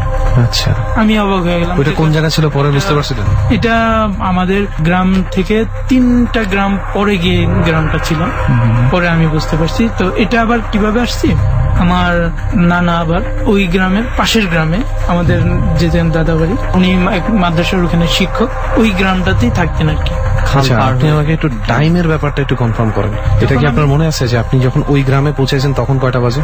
তখন তো আমি খুব ছোট, মানে আনুমানিক মনে হইতেছে যে আপনার রাত্র গভীর হয়ে আসতেছে, আপনার হবে 12টা কি 12:30 1টা, এই ঠিক সেম টাইমটাই হবে। আচ্ছা, তো আমি ওনার ঘটনার মধ্যে মূলত উনি এক জায়গা থেকে আরেক জায়গায় ট্রাভেল করছে, হ্যাঁ, উইদাউট টাইম স্পেস। এখানে কিন্তু হালকা একটা মানে প্যারালাল ওয়ার্ল্ডের একটা ছোঁয়া পাইতেছি। হ্যাঁ, প্যারালাল ওয়ার্ল্ড বলতে আমরা তো 3 ডাইমেনশনাল জগতে বসবাস করি। হ্যাঁ, 3 ডাইমেনশনাল বা 3D কে বাংলায় ত্রিমাত্রিক জগতে আমরা বাস করতেছি। তো এই যে আমরা যেটা জিনের ব্যাপারটা যেটা বলি, এটাকে আবার সায়েন্টিফিক ল্যাঙ্গুয়েজে যারা সায়েন্স দিয়ে বলে, তারা বলে আমরা হচ্ছে ত্রিমাত্রিক প্রাণী, আবার চতুর্মাত্রিক প্রাণী থাকতে পারে। এবং চতুর্মাত্রিক প্রাণী যখন থাকবে তারা একই পৃথিবীতে থাকবে, কিন্তু চতুর্মাত্রার প্রাণী বলে তাদেরকে আমরা দেখতে পাবো না। এবং তাদের ওই ক্ষমতাটা থাকতে পারে যে তারা সময়কে ফাঁকি দিয়ে এক জায়গা থেকে আরেক জায়গায় যাওয়ার ক্ষমতা রাখতে পারে। হ্যাঁ, তো এইভাবে যদি আপনি ওইরকম কোন ট্রাভেল করে থাকেন। এটা হলো আমার ছোটবেলায় যে ঘটনাটা, কিন্তু ছোটবেলার যে ঘটনাটা এটা শুধু জাস্ট আমি ভয়ে আমার মানে আমি ফজরের আজানের পরে গিয়ে আমি বাড়িতে দরজার সামনে হাঁটতেছি, মানে কি ওই এর মধ্যে কিছু ঘটনা ঘটছে না। আমি একটু ক্লিয়ার হই রেহান, যে উনি যখন বললো যে আপনি দেখলেন যে সম্পূর্ণ অন্য একটা গ্রামে ক্ষেতের মধ্যে দাঁড়ায় আছেন, কিন্তু তারপর ব্যাক করলেন কিভাবে? ওই গ্রামটা যখন আমি অনুভব করলাম, কিন্তু আমি তো গ্রাম চিনি না, আমার তো অনেক খুব ভয় লাগতেছে যে আশেপাশে বাড়িও নেই। আমি দূরে একটা বাড়ি দেখতে পাচ্ছি, আবার মনে হইতেছে যে ওই বাড়িটা আমার পরিচিত কোনো বাড়ি, এরকম মনে হইতেছে। আমি অনেক দৌড়াইতেছি যে আমি দৌড়ে ওই বাড়িতে কোন রকম উঠতে পারলে হবে। এটা যখন দৌড় শুরু করলাম, আমি মনে হলো যে আমি 5 মিনিট দৌড়ালে হয়তো বাড়িটা পৌঁছে যাবো, কিন্তু আমি দৌড়াইতেই আছি, কিন্তু দূরত্ব ওইটাই রয়ে গেছে। আমি যে দৌড়াইতেছি কমছে না, দূরত্ব কমতেছে না। আচ্ছা, কিন্তু এই যে এর মধ্যে দৌড়াইতেছি, কিছু দূর যখনই আমি থামলাম, তখন হঠাৎ দেখলাম যে একটা আপনার রক্ত মাখা একটা রুমাল, যে কেউ হয়তো রক্ত মুখ ছিল, এরকম মুখটা মুছে মুখের কোন একটা ছাপ বসে রয়েছে, এরকম কিছু। রুমালটা দেখে আমি আরো ভয় পেয়ে গেছি, এটা করছি আসলে। আর তাছাড়া রক্ত, তখন তো ছোট অবস্থা, আমি অবস্থা খুবই খারাপ, কিন্তু আমার মানে এতটুক শক্তিটা শরীরে আছে যে আমি কিছু একটা হইতেছে এরকম কিছু বুঝতেছি না, কারণ আমি তখন আমার জিন ভূত ব্যাপারে ভয় ছিল, কিন্তু মানে জিন ভূতরা কি করে না করে এটার ব্যাপারে আমার কোনো আইডিয়া ছিল না। তো আমি ভাবলাম যে এখন দৌড়ের ছাড়া আর কিছু নেই, কিন্তু পিছেও তাকাই সামনেও তাকাই, যখনই পিছে তাকাই সামনে তাকালে দেখি যে ওই দূরত্বেই। এক সময় দেখলাম যে আমি যে আমার নানা যেখানে বললাম লজিং থাকে, সেই বাড়িটা দেখা যাচ্ছে। ওই বাড়িটার শুরুতে একটা কবরস্থান আছে, শুরুতেই ঢুকতেই একটা কবরস্থান। তো আমি ভাবছি যে তাহলে ওই বাড়িতে চলে যাই। আমি ওই বাড়িতে দৌড় দিলাম, তো ওই বাড়িতে আবার আমি যেতে পারলাম, কিন্তু যাইয়া আমি দরজা যাদেরই লক করতেছি কিন্তু কেউ খুলতেছে না, আমি খুব জোরে বেরিয়েছি কিন্তু খুলতেছে না। কিন্তু বাড়িতে ঢুকতে আমার খুব ভয় লাগছে, কিন্তু আমি যেহেতু আগে ভয় ছিলাম ওই হিসাবে কবরস্থানের সামনে দিয়ে আমি চলে গেছি। ওটা কবরস্থানের সামনে দিয়ে আমি এমনি রাতের বেলা কবরস্থান দেখলেই ভয় পাই, আর এখনো খুব ভয় পাইতেছি। চলে গেছি, চলে যায় আমি ওই বাড়ির সবার দরজা লক করছি কিন্তু কেউ খুলতেছে না, খুব জোরে করতেছি। তো আমি ভাবলাম যে পরের গ্রামে তো আমাদের বাড়ি, তো আমি আমাদের বাড়ির দিকেই দৌড় দিই। কিন্তু যখন নাকি আমি ওনাদের বাড়ি থেকে বাইরে হইতে যাব, তখন দেখতেছি যে কবরস্থানে কোনো একজন মহিলা বসে, কোনো একজন মহিলা বৈশা, মুরব্বী টাইপের, উনি বৈশা বলতেছে যে তুই বাড়িতে থাক। আমি যে বাড়িতে গেছি মানে এরকম শুনতেছি আমি যে তুই বাড়িতে থাক। এখন আমি মানে আরো ভয় পেয়ে গেছি যে এখন আমার অবস্থা অনেক খুব খারাপ, আমি খুব জোরে কাঁদতেছি, খুব জোরে কাঁদতেছি। এদিক দিয়ে আপনার আমার খুব ভয়ও লাগতেছে। আবার আমি ওই বাড়িতে ভিতরে গেলাম, গিয়ে আবার দরজা লক করলাম, চাইলাম কোনো জায়গায় ঢুকতে পারি কিনা, কিন্তু ঢুকতেও পারতেছি না। পরে আমি দোয়া করলাম, তখন তো বেশি সূরা টুরা পারতাম না, তখন শুধু সূরা যেগুলা পারতাম, চারকুল, তারপরে সূরা ফাতিহা, এগুলা পারতাম। এগুলা পড়তে পড়তে যখন চোখ বুঝে আমি কবরস্থান দিয়ে দৌড় দিয়ে আসা পড়ি, তখন দেখি যে আমার বাড়ির রাস্তা আমি দেখতেছি, কিন্তু আমি জানি যে আমি বাড়ির রাস্তায় এখন যেতে পারবো। পরে আমি খুব জোরে দৌড়াতে পরে বাড়ির এখানে গিয়ে পড়ে যাই। পরে আমি প্রায় 3 দিন যাবত অসুস্থ ছিলাম। অসুস্থ থাকার এরপরে আমি আর ওই মাদ্রাসা আমাকে পড়ানো হয় নাই। আমি পরে আস্তে আস্তে ঢাকাতে এসে পড়ি। তো ঢাকাতে আসার পরে আমার তেমন একটা সমস্যা হইতেছিল না, মাদ্রাসা আমি ভর্তি হই। 2-3 মাস ভালোই ছিল। 2-3 মাস পরে গিয়ে আমার আবার একই সমস্যা দেখা দিচ্ছে। ওই দিনের রাতে যে ঘটনাটা ঘটছিল, যে ছোট থাকতে যে রাত্রে ঘটনাটা, ওই ঘটনাটা আমি কারোর কাছে বর্ণনা করতে পারি নাই, এই কারণে যে আমি ওই দিন খুবই ভয়ভীত ছিলাম, আর প্রায় 1 সপ্তাহ অসুস্থই ছিলাম, কোনো কথা বলতে পারি নাই, আর ইয়ে করতে পারি না। এর মধ্যে আরো একদিন এরকম হয়েছে যে আমি বাড়ি থেকে খুব পিঠা বানায় দিছে, গ্রামের বাড়ি থেকে পিঠা নিয়ে আসতেছিলাম আপনার নারায়ণগঞ্জে। তো গাড়ি থেকে আমি অদৃশ্য হয়ে গেছি। 1 সপ্তাহ পরে আমি ফিরছি, কিন্তু আমার মুখে কথা নেই, আমার জিহ্বাগুলো মনে হয় যেন ভেতরে টাইনা ধরছে। আপনি নিজেই ফিরেছেন? এটা আমি নিজে ফিরছি, কিন্তু ফিরার পরে আমি ফিরতেছি, আমি ভাবছি যে আমি ওই দিনই ফিরতেছি, ওই টাইমটাই ফিরতেছি। মানে ওনার খালি আমি বুঝতেছি না ব্যাপারটা, ওনার ভিতরে কন্টিনিউয়াসলি টাইম গ্যাপ চলে, একটা টাইম উনি, আপনি ভাবছেন যে যখন বাসায় যখন ফিরছি তখন বলতেছে যে 1 সপ্তাহ হয়ে গেছে। মানে আমি প্রায় 1 থেকে 1.5 সপ্তাহ মানে কথাই বলতে পারিনি। আচ্ছা, 1 থেকে 1.5 সপ্তাহ কথা বলতে পারিনি। এই অদৃশ্য থাকার পরে আপনার মধ্যে কি কোনো ধরনের শারীরিক চেঞ্জ আসতো? শারীরিক চেঞ্জ বলতে ওই যে আমি কালো হয়ে যেতাম, একদম কালো হয়ে যেতাম। যখনই আমি অদৃশ্য হইতাম তখনই একদম কালো। নিজের ভিতরে, নিজের আত্মায়, নিজের মনে কোন রকম চেঞ্জ ফিল করতেন যে আমার আগে এই জিনিসটা ছিল না, এখন আছে, বা কিছু একটা হারায় গেছে, এরকম কোন ফিলিংস? এরকম মনে হয় না, কিন্তু শুধু এতটুকু এটা হয় যে আমি পূর্বে কি পড়ালেখা করছিলাম এটা অনেক সময় বোঝাই। আচ্ছা, আপনি বলছিলেন যে ওই মাদ্রাসায় যে তখন বলা হয় নাই, ছোট ছিলেন বলে, এই ঘটনাটাই কি ছিল? কোনটা? এই যে বললেন যে মাদ্রাসায় আসার পর একটা ঘটনা ঘটেছিল 2 মাস পর। হ্যাঁ, নারায়ণগঞ্জ, এটা সবাই জানে, আমার ফ্যামিলিতে সবাই জানে। ছোটবেলার ঘটনা বলতে ছোটবেলার ঘটনাটা ওটা বলতে পারি না। আমি 1 মাস অসুস্থ ছিলাম, এর মধ্যে সুস্থ হইতে হচ্ছে, যেমন কি বাচ্চাদের সাথে। তারপর বলেন, নারায়ণগঞ্জে একজন বড় আলেম ছিল। আমি যখন কথা বলতে পারি না তখন ডাক্তারদের দ্বারা পরীক্ষা করছিল আমার হয়েছে কিনা, কিন্তু আমার কোনো সমস্যা ওরা ধরতে পারেনি। তো উনি আমাকে মানে যাওয়ার পরে উনি আমাকে 2টা কথা জিজ্ঞাইল, কেমন আছো? কথা তো বলতে পারি নাই, হালকা আওয়াজে বলছিলাম। তো উনি আবার আমাকে বলছে যে নাতি, ওই জায়গা থেকে একটা ডিব্বা নাও। তা আমার মানে অনেকগুলো ডিব্বা থেকে একটা ডিব্বা, লাল একটা ডিব্বা ছিল, ওইটা থেকে নিলাম। ওটাতে ছিল শুধু কালিজিরা। কালিজিরা গুলো উনি কি করলো, পুরোটা ঢাললো আমার হাতের মধ্যে। ঢাইলা অর্ধেক বললো যে অর্ধেক দাও আমাকে। তা আমি অর্ধেক দিলাম, আর অর্ধেক থেকে আমাকে অর্ধেক খাওয়াইয়া বললো, আর অর্ধেক বললো যে তুমি শোয়ার সময় খাইবা। খাওয়ার পরে সকাল উঠে দেখবা তুমি কথা বলতে পারছো। আচ্ছা আম্মুরে বলে দিছে যে ও যদি রাত্রে কোনো সমস্যা করে দরজা যাতে না খুলতে পারে। আচ্ছা তো আমার ওরকম কোনো সমস্যা হয় নাই, কিন্তু সকালে উঠে আলহামদুলিল্লাহ ওনার দোয়াতে আমি কথা বলতে পারি। তো এই সমস্যাটা কিছুদিন একেবারেই অফ ছিল, কিন্তু আমার যখনই চিকিৎসাটা করছিল এর কিছুদিন পরে ওই রোজার মাসও ঘনাইছে, উনি 3 রোজাতে মারা যান। আচ্ছা এখন মোটামুটি আলহামদুলিল্লাহ সুস্থ আছি, এখন আর কোনো প্রবলেম নাই। আমার ওই যে লাস্ট যেটা হলো, মানে লাস্ট আপনি অদৃশ্য হয়েছেন কবে? 1.5 মাস অদৃশ্য ছিলাম। কোন বছরে? এটা হলো আপনার 2005-এ। আচ্ছা 2005-এ। তার মানে 5-4-9 বছর ধরে আপাতত আপনার আর কোনো প্রবলেম হয় নাই আলহামদুলিল্লাহ। এখন মোটামুটি অনেকটাই সুস্থ আমি, আর আমার শরীরও এখন আর কখনো চেঞ্জ আসে না। তবে সবচেয়ে বড় কথা হচ্ছে যে আপনি মোটামুটি প্রায় 9 বছর যাবত আর কোন ধরনের এই ধরনের অদ্ভুত ঝামেলার মধ্যে পড়েন নাই। সো মানে আপনি এখন ফিল করছেন? এখন মোটামুটি কিছুটা ভালো। আচ্ছা আপনি ভালো ফিল করছেন, but Rehan I feel bad. Yes we do. আমাদের দুজনেরই এখন, আমার মনে হয় আমাদের সবার এখন, আমি যেটা ফিল করছি যে আমি সামথিং ডিফারেন্স আমি ফিল করছি।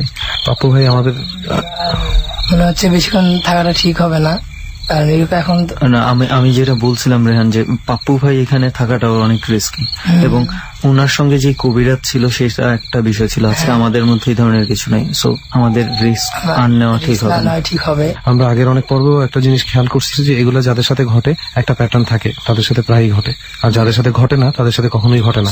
যেহেতু ঘটে এরকম 4-5 জন আমাদের সাথে আছে, আমার মনে হয় আমাদের যে কারোই পাপ্পু ভাইয়ের কারণে যে কেউ প্রবলেম করতে পারে। সো আমরা উঠি তাহলে আজকের মতো। মানে ভয়। আজকের মতো এখানেই ইতি টানছি আমরা, ফিরে আসবো